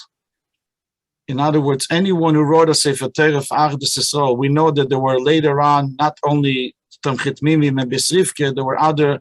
So in every Sefer Torah that was Achdus Yisroel, the Rebbe was personally mishtatev for himself and for the Rebbetzin and gave money for it to be a chelik from the Sefer Torah for Achdus. So going back of what Benji mentioned before, I think as Avi Miretach do the Bachim gehen sich kochen in Shnas Tovshim and Beis, that is the same kvius and it's Arboim Shono, that leider in Eze Sibbe Shetiya is der Indian of the Mifza Sefer Torah geworden sehr vernachlässigt. There are other Mifza Sefer Torahs, Lischus, Atzole, Lischus, all kinds that are wonderful, great things, but it's not the Mifza of the Rebbe Gemont of Achdus Yisroel, Pshute Achdus Yisroel. So we'll give a gleiche Zach that all of the Bochim from all yeshivas on sich unternehmen as this coming year should be a big sturm in them Indian, and today for if all the Bochim will sturmen in the Mifza Sefer Torah to finish up 304,000 letters is not Leiba Shomayim, and it's Korev Adova b'meit, and this will for sure bring Nachas Ruach zum Rebbe, and then definitely it would bring all the brachas that the Rebbe said, what the Sefer Torah, the Klolim, the Achdus Yisroel will bring to Am Yisrael, that we should take it from the Yad, Zachzel mit dem Rebbe, Dolam Mato, V'hu Yigolein.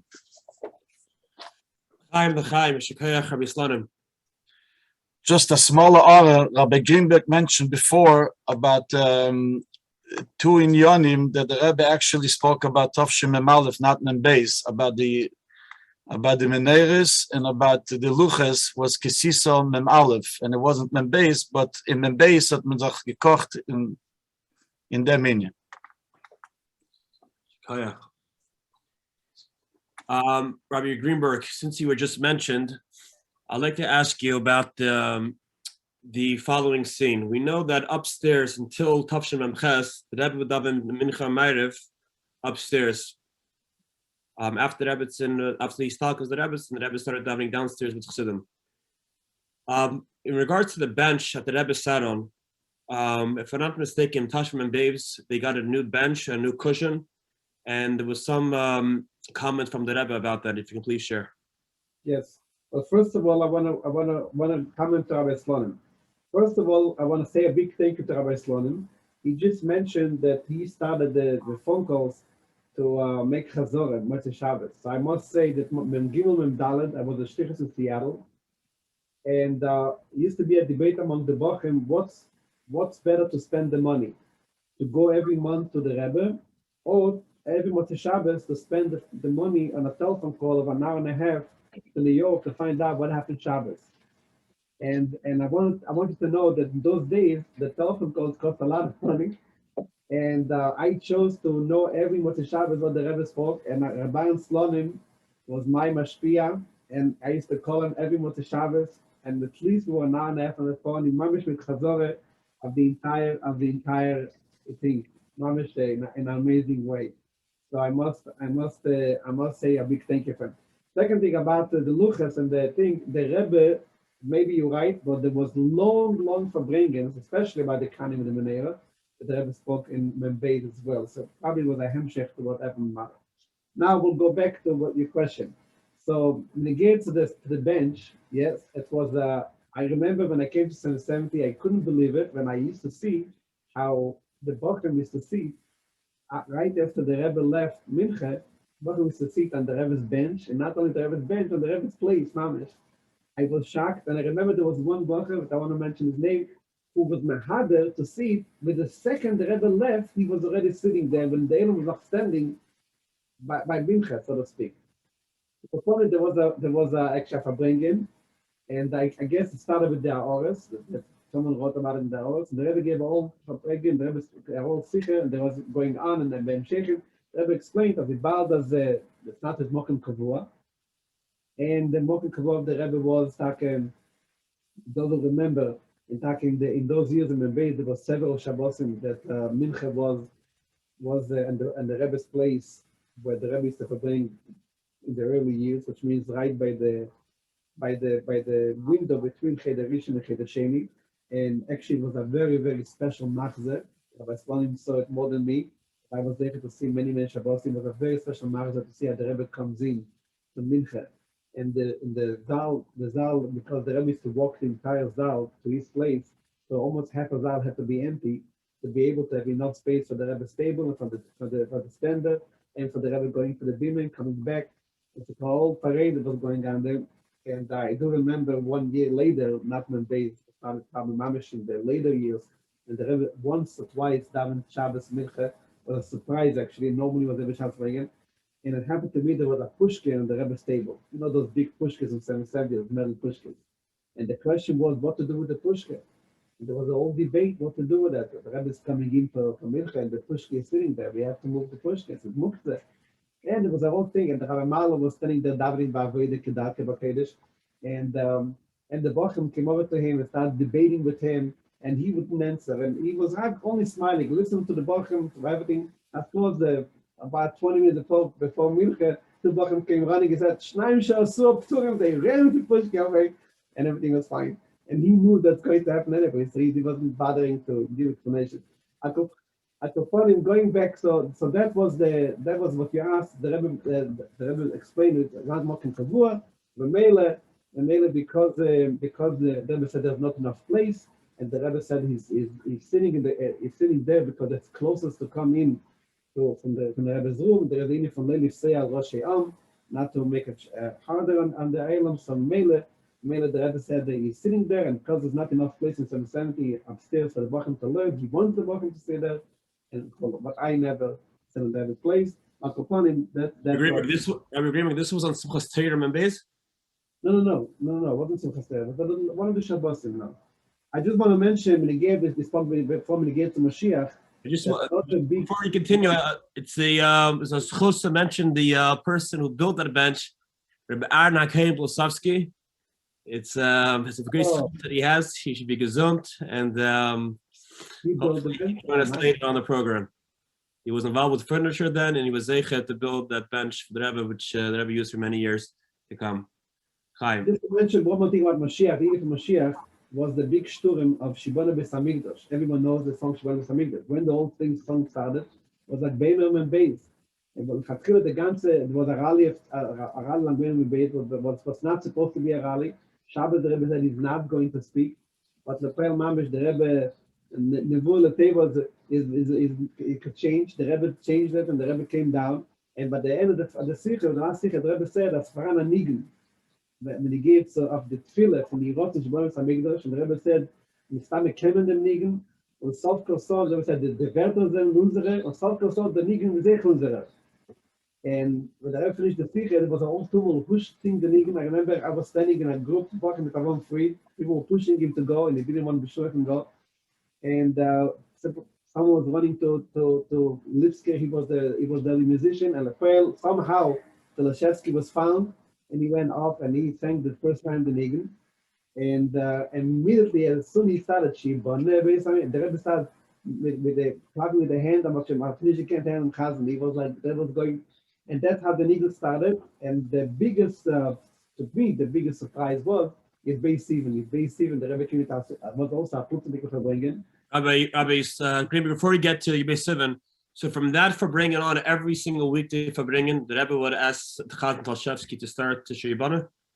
I think it started, I don't know if the Talshevsky started, but the Shibana, the Rebbe started to sing the Shibana, right? The Shibana started almost every for bringing from then on.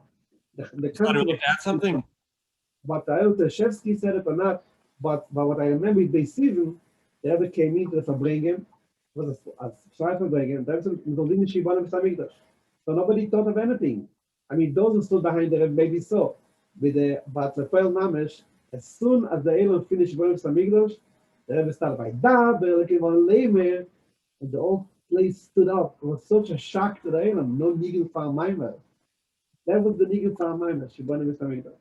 I remember till now the shock. Even though probably those who stood behind saw the Rebbe taking the handkerchief and so on, but people were not thinking because you used to. If there is a Maimer, there must be a Nigen for a Maimer. Was the Shibana Beis Hamikdash, and the Rebbe started immediately. So there was a shturm. That year was a shturm that came here in Ali Inyonim, and if we had more time, I'll just say one thing about Simchas Torah.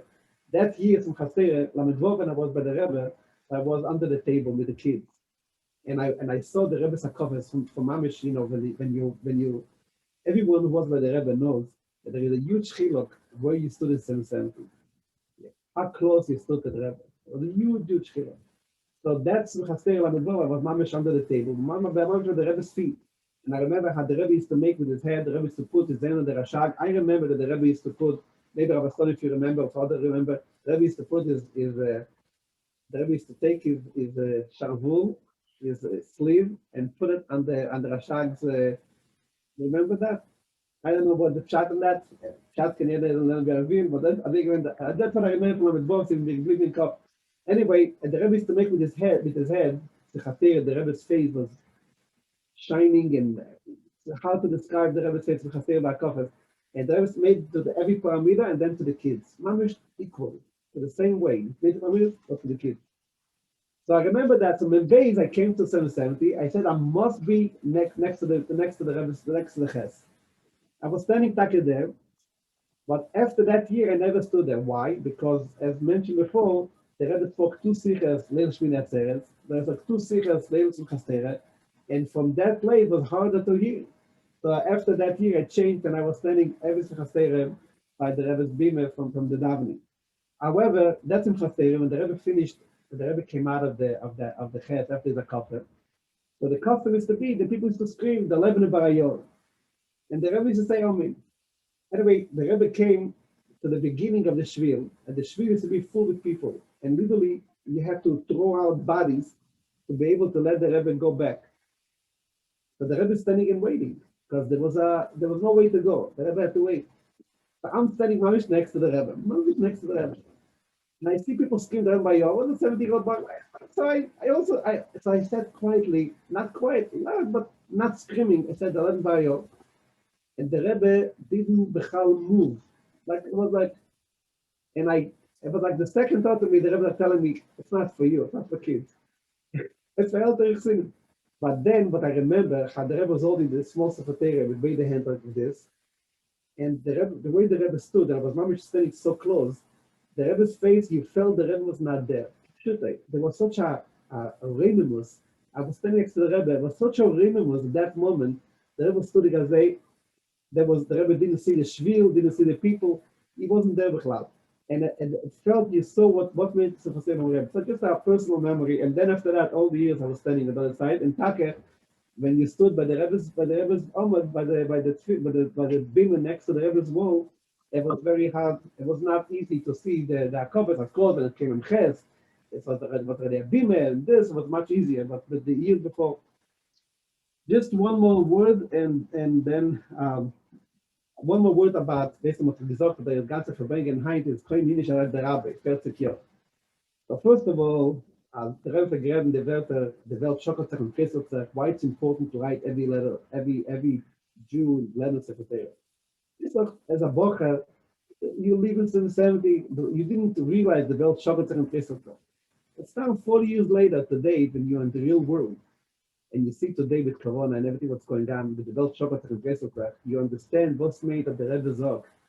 As jeder Reiner was wahrscheinlich Sekretär, and had the Rebbe, even when it came to, if you remember, Rabbi Stone remembers, after Tishrei the Rebbe had a private yichides, secretive yichides with the Askonim Platzisol, Rabbi Medanchik and the Shvelmovsky, and so when a big sword, then we heard it was about the Rebbe sending to Machin as Sekretär for Tal, for the Israeli army, by the IDF, and nobody should know about it, and it has permission from Tzal, with the Rabbi Roshi from Tzal, all things. Then summer, beginning of summer, when there was something going on in Israel, but the Rebbe said, as it was a Haolami were falling, the Rebbe said, because I'm not geton with the Sefer Torah from Tzal, we must gedafton, or das nicht geschehen. And what was misdared because it was all delayed, Tzal wasn't agreeing, the Rabbi Roshi was big chochmah, the whole thing going on until they finally happened. Rabbi Greenberg, can you translate that, please? What?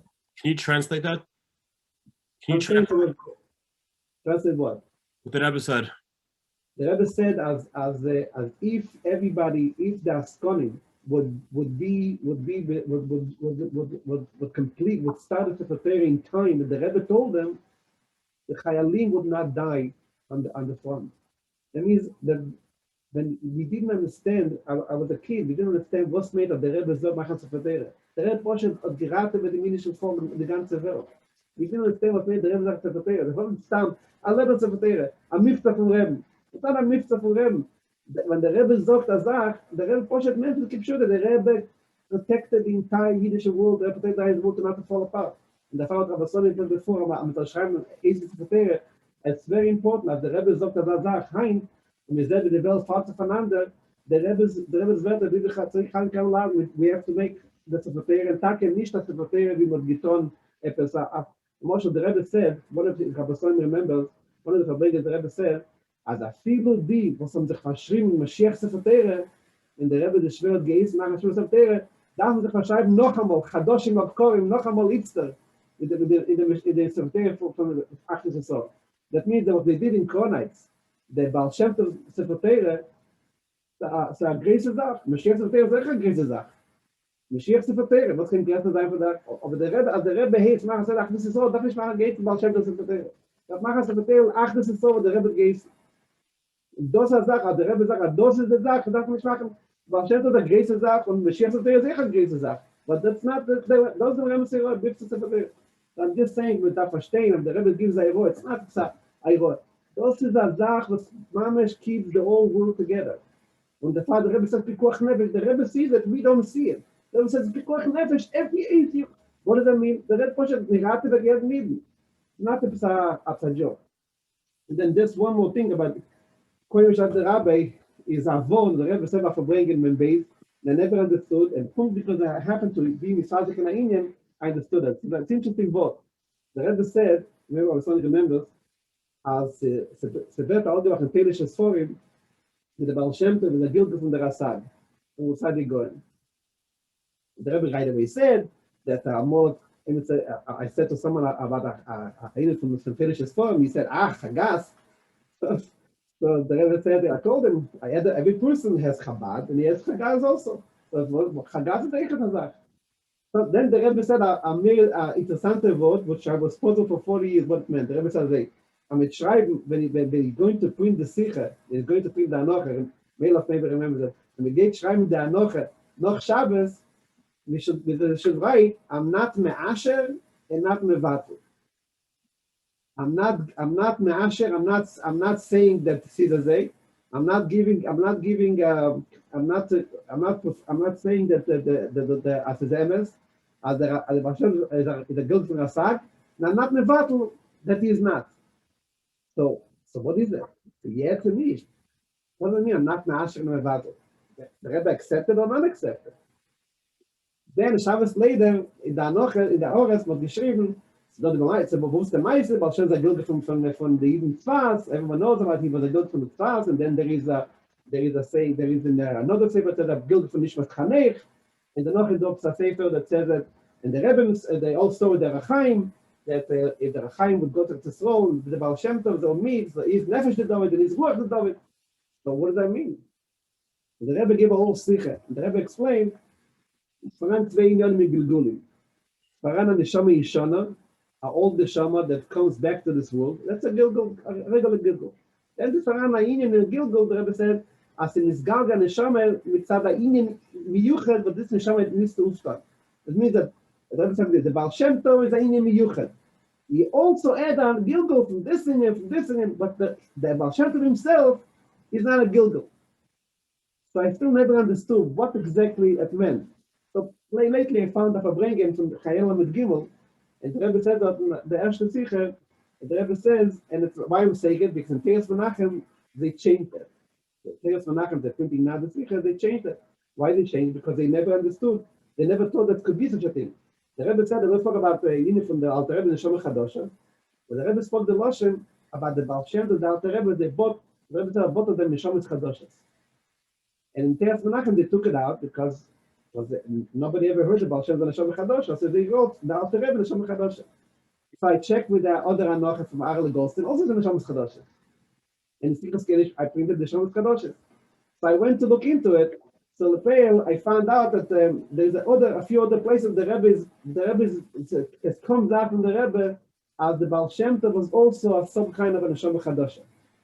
So it could be the pshat what the Rebbe said in the Verbringen, as is not me'asher and not mevatel, as take what the Rasag is a gilgul, and also the gilgul from the Rapsadi going, it's true, but not like a gilgul from a regular person, which is an Neshama Yishona that the Rapsadi going came again in this world. Baal Shem Tov is, the Rebbe said, the Rebbe quoted in the Verbringen, the Remender Docker said, as the Baal Shem Tov was miyuchad, and he said, min akadmeinim lahoya kamoya. That's from the kadmeinim. He said, the Rebbe mentioned that from Avoitz Liyanke, min akadmeinim lahoya kamoya. That means that he definitely was a neshama chadasha, but not maybe in the same level that the Rebbe. But I finally understood what the Rebbe said as anish me'asher, anish me'batl, meaning as the Baal Shem Tov is the Rasag maybe was in a Baal Shem Tov, but not as a regular gilgul. Baal Shem Tov neshama chadasha. And the Rebbe even Rasag was the dem mechubetz. And kapon does some avot, and we can say that the jeder avot for him is the tifkeit emek basar emek. And now it's starting the 40 years, the Ersh beginning. I mean, cook to the Sichas and Tavshim and Beis, the Mamish is endless what we can get in the Anyway, Chaim. Yeah, Chaim, we're getting with Chaim. Want to get back to you soon, don't leave. Another Bacher, who was a 15-year-old Bacher in the year Tavshim and Beis, which hopefully today's purpose of today's panel is actually to encourage all the Bachrim, light and all anash to be learning this the kviyas of this year of Tashim and Beis, to go through the entire year. We have with us the Asra of Kilos Chabad in Chicago, Rabbi Boruch Hertz, who was zeichet to be by the Rebbe in Tashim and Beis, and we'd like him to say a few words about that tekufa. Shekayach Rabbi Hertz.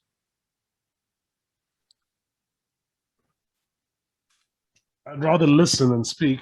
I enjoyed hearing about this, but I would maybe add, not on the level of Hatmimim or explain the shittas. I'll just speak in a certain point, an angle which affected me personally. The first Tishrei I was Tavshim Mem, full Tishrei, the Mem Aleph, the Mem Beis. In base, I came from Yisroel. I was in Shivas Teresemis, 15 years old, and I came for that year, for the month of Tishrei. And after Tishrei, I went back to Yisroel. So I'll say a few things which maybe it was touched upon, but maybe on a personal note. Number one, I remember Memalef. We all know Hakel. There was a sikha every night, and it was a Giluyim. I came in base Sukkos. Nobody was clear, at least I did not know, or many did not know, if the Rebbe will continue having a sikha every night. And it wasn't clear. I personally remember being in the front of 770, and the Rebbe that time turned around and started the sikha. So Yontim started the sikha. And B'chlal, you should know the sikha Sukkos was a very different giliyar. B'chlal, the way the Rebbe looked, there's a certain closeness. The Rebbe was Sol Lapanov, there was a certain look with the Rebbe, and also the style sikha was a different style for bringing. So right away that night there was a lot of pushing, and it was mamish like I remember it was pushing because people were not ready for the sikha. They thought it was a special thing of hakel, but no one really thought it would be necessarily a hemshech. I remember following then, we saw that there would be a new Seder in the Sichas. So the following day, we waited in 770, and right after davening, a whole night, the Rebbe then spoke about, and after the morning, and after davening, the minute the people on the front benches left, myself and other Bachrim ran to grab places. And for those years, I had for many, many years, Tishrei, from and base on, all the way through the nuns, had a place the fourth row, and we got it after davening to hold the place, and we turned around, left a few minutes, but every day we were there the whole day till the sikha. And in a way, there's a few nekudas of sikha. B'chal the sikhas, then sukkos, when base was started, that it was the Rebbe's. After the sikha, there was groups of chazara someone touched upon it, but it was unbelievable. People were chazering Sikha again and again at the place. But Pasha, you never saw that this seer of the Chazara Sikhas, you never saw this any other time in that level in those years. Maybe late in the nuns, that kind of thing. But that level that people much stayed for an hour or two in Chazar the Sikhas, and it was the energy of the whole week. And I remember and every year there was a chiddush where the Shpiz Rebbe tied in, and the Rebbe Bechlal from in base started. You saw there was a mahalach in the sichas. They tied in with the Rashi, with the Yom. This year, from in base, Abba Shani tied in with the chiddush to the day. The next year was another mahalach, and the mahalchim really went a certain direction. Akadei Kach, I remember that the sichas was the energy that Matzah Yontiv, after 2 days, nights, not sleeping and being, up a whole night, and then doing a little extra, waiting in line 6 a.m. for the first tickets, and then going, and then the whole time, someone said you can listen to the Sikha clearer upstairs, because the Rebbe didn't use a microphone downstairs, but there was a hookup upstairs in the base of Medrash. You could hear it. And I wasn't interested, because being the front, that experience alone of those sikhs, the Rebbe said, and the sikhs, the words were very special. That's just one nakuda which I can share for people who, it's not on the esoteric level, just in the eyes of a 15-year-old bacha, it was a very meaningful thing. I want to say one more thing about the tkufa of Sefer, which Michoel, I know someone mentioned it started Chanukah emissaries, the big shturm, the Kasicha, and it was Erev Shana, and Michoel that year also, the Rebbe didn't daven with the Olam, every davening in the morning, but slichas, because it was the Kriyas Rosh Hashanah was Tuesday, Wednesday, there was a long slichas that Rebbe came then, and every day 7 o'clock in the morning the Rebbe. So the whole Tishrei had that kind of thing. When the Sefer, the big sicha, I mean, there was many sichas. The whole, every time the Rebbe mentioned Sefer, the Rebbe mentioned Sefer. But Yud Gimel Tishrei, that was mamish. I remember that was mamish stormed very strongly, and he spoke about he said even so much on money. He said even what's a pele is that even the meisters he spoke about Misrifka and Hatmimim, they could have started a Torah. People complaining. I get reports of 50, 100, and they don't understand that they take $1, they can even think about it. What Kaspi? It's not about money. It's like Achtus, the Kol Yisroel, and it's an unbelievable Indian. However, even if you want to go in the grubber seichel of money, you still could understand it, and it was very sterndig at that time. Bechal, and I was when I pointed that Rebbe every time mentioned we had the Yechidus. I went back to Teres Emes. Bechal then. The Yechidus Pratis were already finished, and the Yechidus was in the Rebbe's room. The Rebbe's room, groups went to the Rebbe's room. What before was in the Beis Medrash, it was upstairs in Tachten, and then later went to downstairs in 770. But then it was in the Rebbe's room, and the Rebbe's room we went in a whole group of Bachram Teres Emes, 60 years old, and the Rebbe then in the Yechidus mentioned again the Sefer Torah. Pashat became the Indian of it was clear. Wow, it was clear, Baruch Chamo, that it was actually something that Rebbe wanted on a very sterndik way. I just say something which today you can read all the Fabrengens. I'll tell you personally, the bracha of the Bachrim was Erev in Kippur. Erev in Kippur, age 15, I was not in the room. I was in the sukkah outside. I went right after the bracha klali, which was the Rebbe gave the bracha, and then immediately went there to grab a place, and it was right in the front of the sukkah. I remember then the Rebbe spoke about then. Every year was something different. That year the Rebbe spoke about Ufaratsta, and he said Avodas Ufaratsta. He said Kamo Kanapomim. Like in the following year, Rebbe said Neiris Lahar. There's different things, but that year the Rebbe clearly said Ufaratsta, and it was clear that the Rebbe wanted that for us to do in a big way, which I can tell you, Akadei Kach and Tishrei, when the Bach would come for the whole month, there was times that you were busy, but that time when the Sefer started, I remember Yossi Reichik, all of Sholom, got buses, and he used to take Bachrim on buses, like for Chavada, California. He was taking buses. I think that was the first buses that went out, and these true people were buying letters like crazy. It was unbelievable. You saw Pashit that there was such an excitement in the world about Yosef and Torah, that it was unbelievable. And continue when I was later at Yisroel, you had so many people, Kesseler and different Rebbes were all signing for it, and people were buying thousands of letters. It wasn't something you had a mitzvah to beg people. When we used to go Pashit on the Shabbos and 3 times, and the Rebbe still the whole year. I remember even Shavuos time, Mamash the morning, so the whole day till Mamash till the convention, selling ISIS, and people were buying on every level. I never saw personally a mitzvah like that, which the world was so excited about, and there was so many, and there was tens of thousands, hundreds of thousands. People were buying Pashit letters, and Torah after Torah was being completed. People were Pashit buying it in a very, very huge way, which was another thing on base. Another thing, just say one more Nakuda, mentioned before, that year, I remember the Fabrengen ever spoke about the Luchis and the Menorah, all the different things, which was revolutionary, because I remember Luchis, people started changing wherever they were. A lot of the Lubavitcher shuls had Luchis, Nabrabua, and right away, the Preiches, people taking it down and changing it. That was the time and base that Rebbe changed it.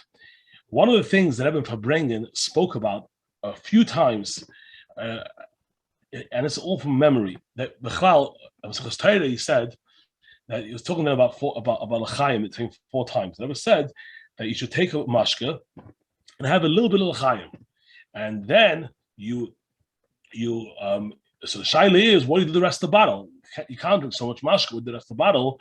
You make sure that many yidden will say l'chaim with the mashka, and his nishta kavana is to leave the bottle of a Pesach, and then you have a shaila of chamash over a Pesach. If it's on the guy, the shaila is to finish the bottle and make sure many yidden, I think, and explained that it's like a mayan. A mayan is a well.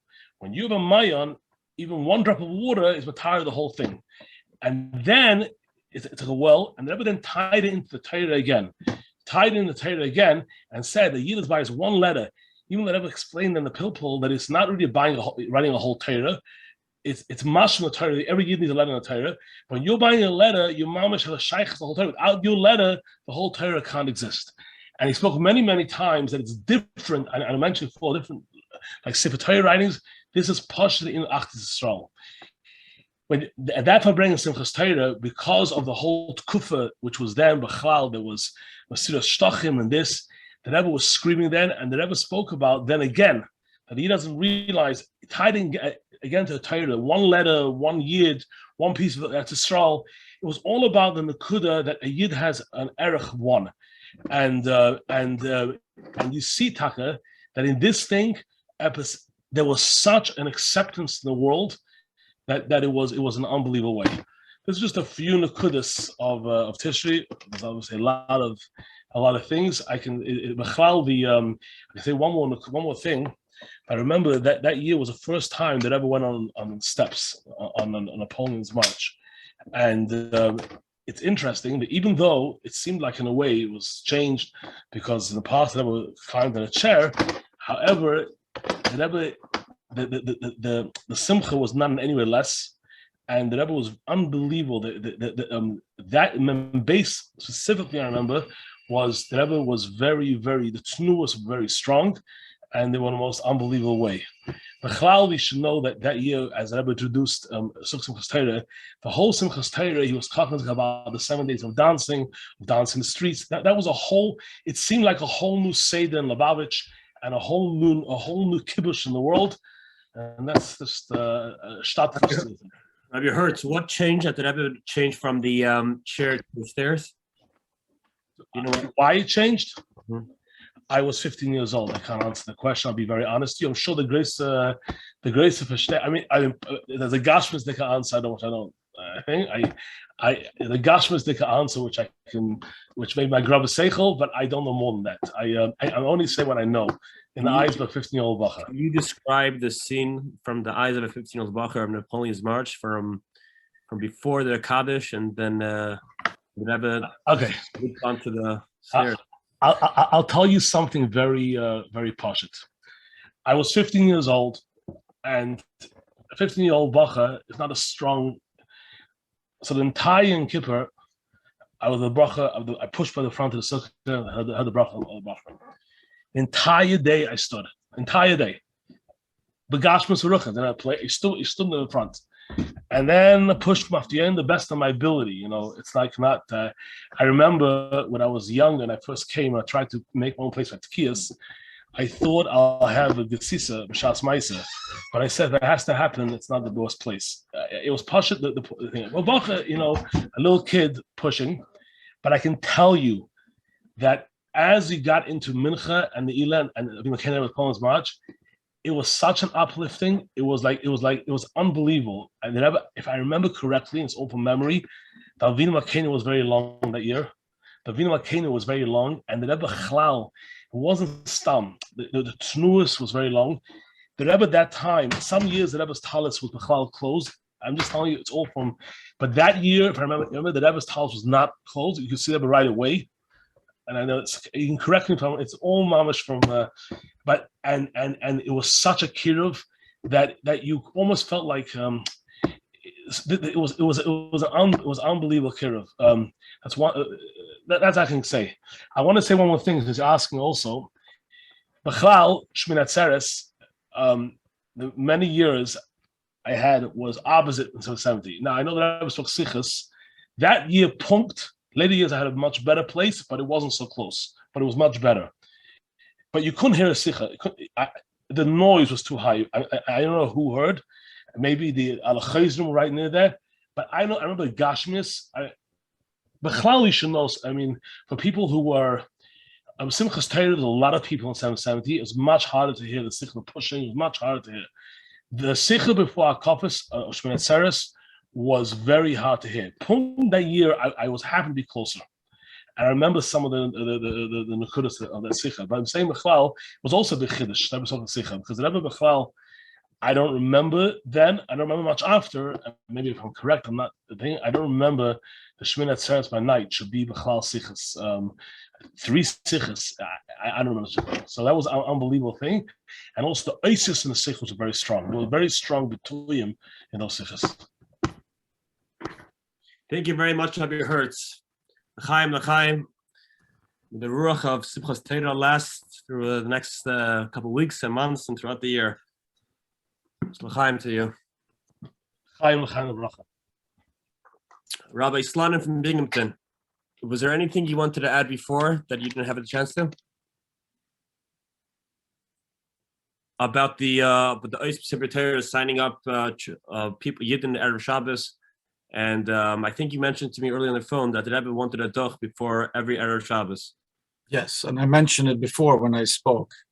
I just want to correct myself about what I said before. The Rebbe spoke about luchas in, I think it was Shabbos Tisa Tovshem Memalev, and then again Simchas Torah in the end of the Fabringen, and about the Menorahs, Yitake spoke in summer Tovshem Membeis, many from 3 or 4 Fabringens in the summer of Membeis, just to correct, because I was wrong when I said before. Yeah, the Rebbe wanted a duch every Friday. And it was like he used to ask, and I remember sometimes Binyamin, a label coming out, going to Reb David's office and asking the Rebbe Vaad from Duch. It was one Friday that I remember that Pashat, it was winter, and we were still waiting for Bachim to come back from Mitzrayim and to give it in, and we wanted to give. Versteht sich, what a greater number is more nachas zum Rebbe. And the Rebbe was waiting because he had to, as usually Friday, he used to go home for a few minutes, like later Friday, late afternoon, and then come back right before Lichtbenchen. So it was mamish in the winter. It was, I would say, probably a half hour before Adlokas Neris, and we were. And label came like with Kaist, Rebbe Vaad, can ich time geben till he gets the duch. So we just gave it in, and then when the Rebbe came back, we gave another. there was then, I think, a few hundred more that were able to get in the 15, 20 minutes from Mitzrayim. And for this duch, I think Reb David got a answer of on the skabel which was v'chol. But this was it's mod gesehen about dem Rebbe das gewende Gerbe Nefesh dem Indien to verschreiben was mehr in this Sefer Torah. I remember hearing from Nuchi Gross, who was also very involved then, that Erev Yom Kippur that year, Tavshin Beis, the Rebbe was waiting for my grandfather to receive the final numbers of until that point. So we just see the chavivos of how much the Rebbe had in regards to getting the numbers and everything else connected to that. Rabbi Vogel, I see you're shaking your head. Is there something you want to add? So if you can please unmute Rabbi Vogel, yes. Yeah. Actually, I'm just shaking my head and following. It's very, very interesting. But I was then in London actually for Gimel Tishrei, and I remember the phone call came from Maskiris, and they said that the Rebbe wants to know a duch besides what was Erev Yom Kippur. The Rebbe wants to know an extra number, anything which was added, amount of Yidden who were added, and more, in other words, more letters in Sefer Torah which were bought between Erev Yom Kippur when they gave him the last duch and Yud Gimel Tishrei. And we sort of understood that Mustama the Rebbe was going to speak about it on Yud Gimel Tishrei. That was a whole sturm. There's other vortish I just want to mention, since I have the microphone right now, that the Indian of what's the word, the ois packen, the peklach from Tishrei, the Rebbe used to say that you have to unload your merchandise that you got during Tishrei. If I remember correctly, it was Chanukah Tashmim Beis that the Rebbe said that now we're in the process of unpacking what the merchandise that you got during Tishrei. I think it's the only time I heard the Rebbe referring to that in the middle of the year. Oh, yes, Shekach. One main aspect of Tavshin Mem Beis, which wasn't really discussed by Riches, was, of course, it was the Rebbe's Shnas HaShmenim. Tafri Samach Beis, Tavshin Mem Beis, is Shmenim Shana. So, Rabbi Vogel, I don't think you were in America then. You come from Yof Nissen? No. I was in England then. Right, but now, did you hear the Sikha when the, actually, I'd rather ask Rabbi Slanim. Rabbi Slanim, do you remember the Sikha that Rebbe asked not to come for the Shnas HaShmenim and then all those weeks leading up to Yof Nissen? It was during a Kinus for Tzivis Hashem, was Chodesh Nissen. So towards the end of the Kinus, so the Rebbe spoke the Sikha. What happened afterwards? You have many gesoras what people did. What did the Rebbe say in that Sikha? That Azevi mikleibt sich to come here, whatever, and he gave reasons why not to come. It's before Pesach and it's money and a lot of reasons why not to come, and no reason to come. But those who was some verstanden was midarf ton. How do we know? Because Yud Aleph Nissen by Farbrengen, before the Rebbe gave the Tanyas, he explained that he's giving the Tanyas for Divazanin because he, as the Eden was am Zachmatir given, gekommen dort to be together, so he's giving the Tanyas. In Chetchen is befrot is die Shluchim was am gebring große Kvutzes, was am gat große Keruvim, but I remember, and on this note, I remember once hearing from Rabbi Shimka Lazarov that he was here for Yof Nissen. So when he came to the Sunday, Rabbi Chadikov said, "What is this?" The Rebbe Doch said that people shouldn't come in, shluchim in general, and now shouldn't come in for Yof Nissen. So he tells him, "What should I do? I came to buy fish for Yom Tov." And he said, "I never saw Rabbi Chadikov laugh so hard." So obviously it was niskabel, and of course everyone received the Tanya from the Rebbe that Fabringen. If you don't mind discussing that very, very rare occurrence. Don't you need another panel before Yud Aleph Nissen and Beis? Listen, we'll go on until the next one. Firstly, did you know before the Fabringen that the Rebbe would be giving out Tanyas? course. I think the Rebbe mentioned it at the Shabbos before, if I'm not mistaken. No, I don't think so. But they knew that they printed, but they didn't know if the Rebbe himself is going to give it or because the Tishrei Lametes, every Eirach and Shluchim for yeshivas, like I was there, a Shliach in Seattle, Washington, all the Orchim and the Shluchim got a Tanya from the Rebbe with the Rebbe's Chsimas Yad Koche in the Tanya. So there wasn't sure the Tanyas are printed if the Rebbe himself is going to give everyone or it's going to be like you know, Tov Shemim Dalet, the Rebbe gave it out through the Keil Jungelite. There was also a Tanya Yud Aleph Nissen, but it was through Keil Jungelite. Right. Wow. So the Rebbe sat until what time, giving out Tanyas to Anoshim, Noshim, V'Tav? I think till about 5:30, 5:45. Then he went home, came back, went to the mikveh, went to the oil, came back, another verbringen. I think the Rebbe heard Kriya in the Zal before he left. Is that correct? Went upstairs first to hear Kriya. I think it was a Thursday, if I'm not mistaken. Rabbi Vogel, can you correct me? It's Thursday, Yafnis? Levi, can you please unmute Rabbi Vogel?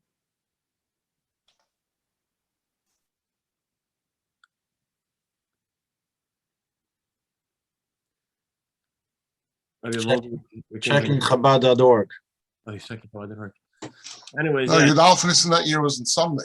On Sunday, okay. So Monday there became the Kesseler, and unusually the Belkaira was Mendelbaum. So Rabbi David Mendelbaum lane for the Rebbe that Monday If morning. I'm not mistaken, that's what I heard from some people. And so the Rebbe gave out Tanyas till I think after 6, if I'm not mistaken. The Rebbe came out to Kesseler at 6:30. What I heard from people, I wasn't there, but that's what I heard. If you look at the video afterwards, I mean, it's amazing. The next Fabrengen, early Yud Gimel, and the Rebbe claps over there by Al Achas. It's amazing. The Shturim, the way the Rebbe's clapping, you never believe it's this a person who just turned 80 and physically working from Sunday morning till Monday night, not stopping for a moment. It's an amazing scene. You see if you watch the video. I mean, I was then in London, and so also big Shturim, people wanted to go, and was haste, and he can't go. Even it was Zalman Jaffe who got permission from the Rebbetzin to come. So he said that his Einikel, Rabbi Yossi Lu, I think he's watching now, or listening. So he he also wanted to come. So the Rebbetzin said, how can you compare his Zayda to him? So the Rabbi Zalman Jaffe understood from the Rebbetzin that special friends can come. They have permission to come. The Rebbe said something like "Nicht dir haben wir gemeint" or something like "Nicht guter Freund." That's very special. Yeah. The Gem just released this year actually a video of Yud Aleph Nissen and Beis. The Rebbe arriving 770. Did you see it? Not yet. Or I think it's Rabbi Klein driving. Before the car actually stops, the back door flies open, and the Rebbe comes out like, rejuvenated. The Yud Aleph Nissen in the morning. Wow. It was a very special. It's a very special tzir to see. All right, I think we're going to conclude today's panel. Just to hear closing words from our panelists. I'm not sure if they're all around still, but Rabbi Gurevitch, if you can give some dibur seirus of learning Tashim and Beis and living with the Rebbe this year as we start the Kviyas exactly how it was 40 years ago. Remelach, if you can please unmute Remelach. 1 second, you're still muted. Levi, you still there? Just 1 second.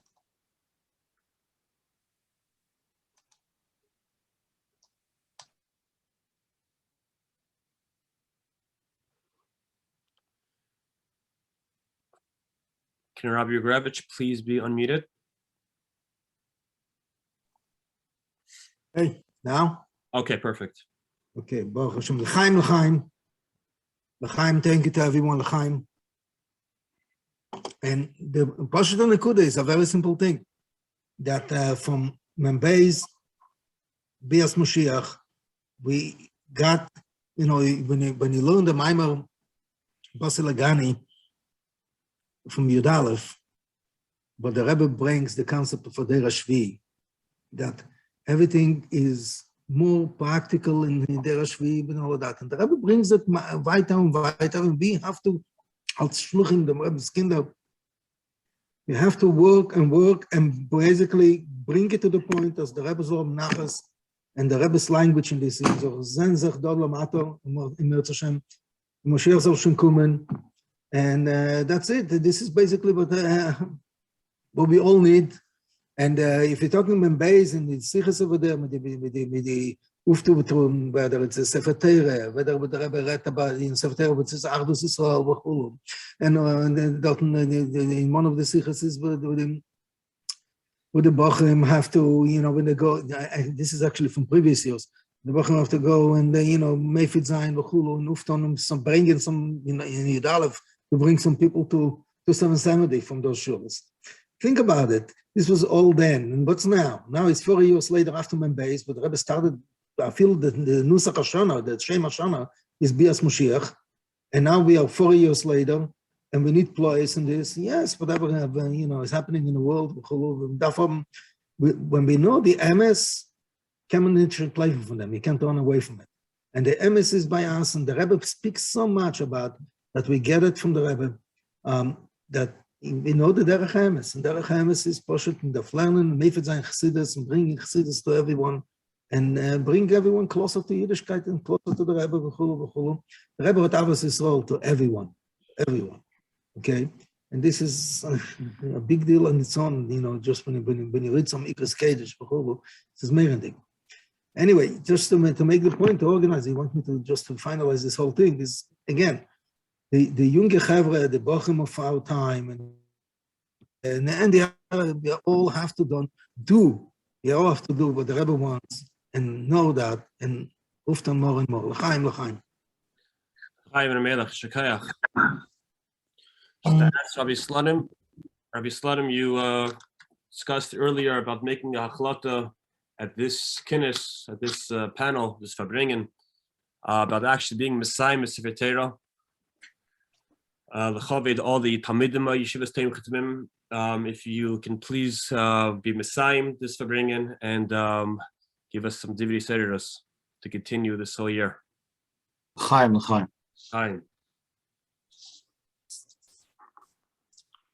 The Seirus is Kipshutoi. When the Bachim, and I think that's what the Achlate from the Vaad Hatmimim was, that Bachim should learn this year. Every Zachkochen, whenever there was a Shabbos Verbringen, not all Shabbosim from the base there was Shabbos Verbringens, but Zachkochen the Shabbos Verbringen and the Wochedike Verbringens, they will see that one of the Eroes and Maise Bepoel in Tavshim and base 40 years ago was the Inyan from Sefer Torah. And Niskorim Venasim, but the Rebbe says all the time that Azach was Niskorim, Dafo Zayin Venasim, Kipshute, Maise Bepoel. So the Seirus, just the Sichas alone, will give the Seirus. But just to talk from a practical way, I think the Vaad Hatmimim is going to organize it, and it has to be done together in cooperation with Hatmimim Amerikozis and all the Snifim. But Bepoel Mamesh is Poshet as the Bochim, sollen reisgehen mit der Sturm, und then verschreiben Tausender Iden, Bekol Katz V'Tevel. And I'm saying it because I'm thinking 40 years ago, Tavshim and Beis, how many Bochim were in 770 already? And how many Bochim were in all the yeshivas? And they were able to fill up a Sefer Torah within 6 or 7 months. So I think today I think we can make a deadline even of Yud Shvat to be able to finish this one Torah and then to start a second one. But Pashat Kipshute, that this should be the Bamei Avezoyot Tfei of this year should be the Koch in the Rebbe Siches and the Poel Mamesh in the Minyan HaSefer Torah. The Chaim shall take a zayin b'atzlacha Rabbi, and as I mentioned before, that all the brachas what the Rebbe git, and you can see in the Siches from the Sefer Torah, should have upcoming b'teva nira v'nigla. Amen. Chaim, Shekayach. just to demonstrate what Rabbi Slanim was referring to, I'm sitting next to a set of Teres Menachem, and there are 4 chalakim for Teres Menachem, Tashim and Beis, which it's definitely be a gleiche Zach if the Talmidei Yeshivas and all Chassidim take upon themselves this year to go through this Meidike year, which is obviously this year's curious as well, and all the Inyanim, which are Baim Shana accomplishes, should definitely be accomplished in everything we do. Rabbi Vogel will be Messiahing with you, unless Rabbi Greenberg is still on. I haven't seen him here, but Rabbi Vogel, please tell us some Divri Seridus, and with that, we'll be Messiahing this Verbringen. I'm not used to drushes, I don't know. But I'd like to be Messiahing with the words, and good to mention that this was, I think, the only time the Rebbe did this. Usually after Hakafas, the Rebbe would say, Gut Yontef 3 times, and the night after Simchas Torah, Tashim and Beis, there was screamed 3 times, Daloi Golos, Daloi Golos, Daloi Golos. Everybody repeated. Then there was sung Hu Elokeinu. It was a chiddush from Yireh Tashim and Beis. So, Daloi Golos. Amen. Shekeach, all the organizers, Mendel Banon, Mati Slanim, Mendel Azimov, and all the other members of the Vaad Hatmimim, of course, the head of Rabbi Tzvi Shaltain, for making today's panel possible. Maybe we should help. We should all have a good year, and a gebenchte year, and everything should go about Sachar Rabba Muflaga, and everything from the Tavshim Membes, Mem Gimel, and down all the years in the Siyas should be Nimshach in the Matam Asar Tzvachim. Achaim, Gad Yantus, and Yashakayach. Amen.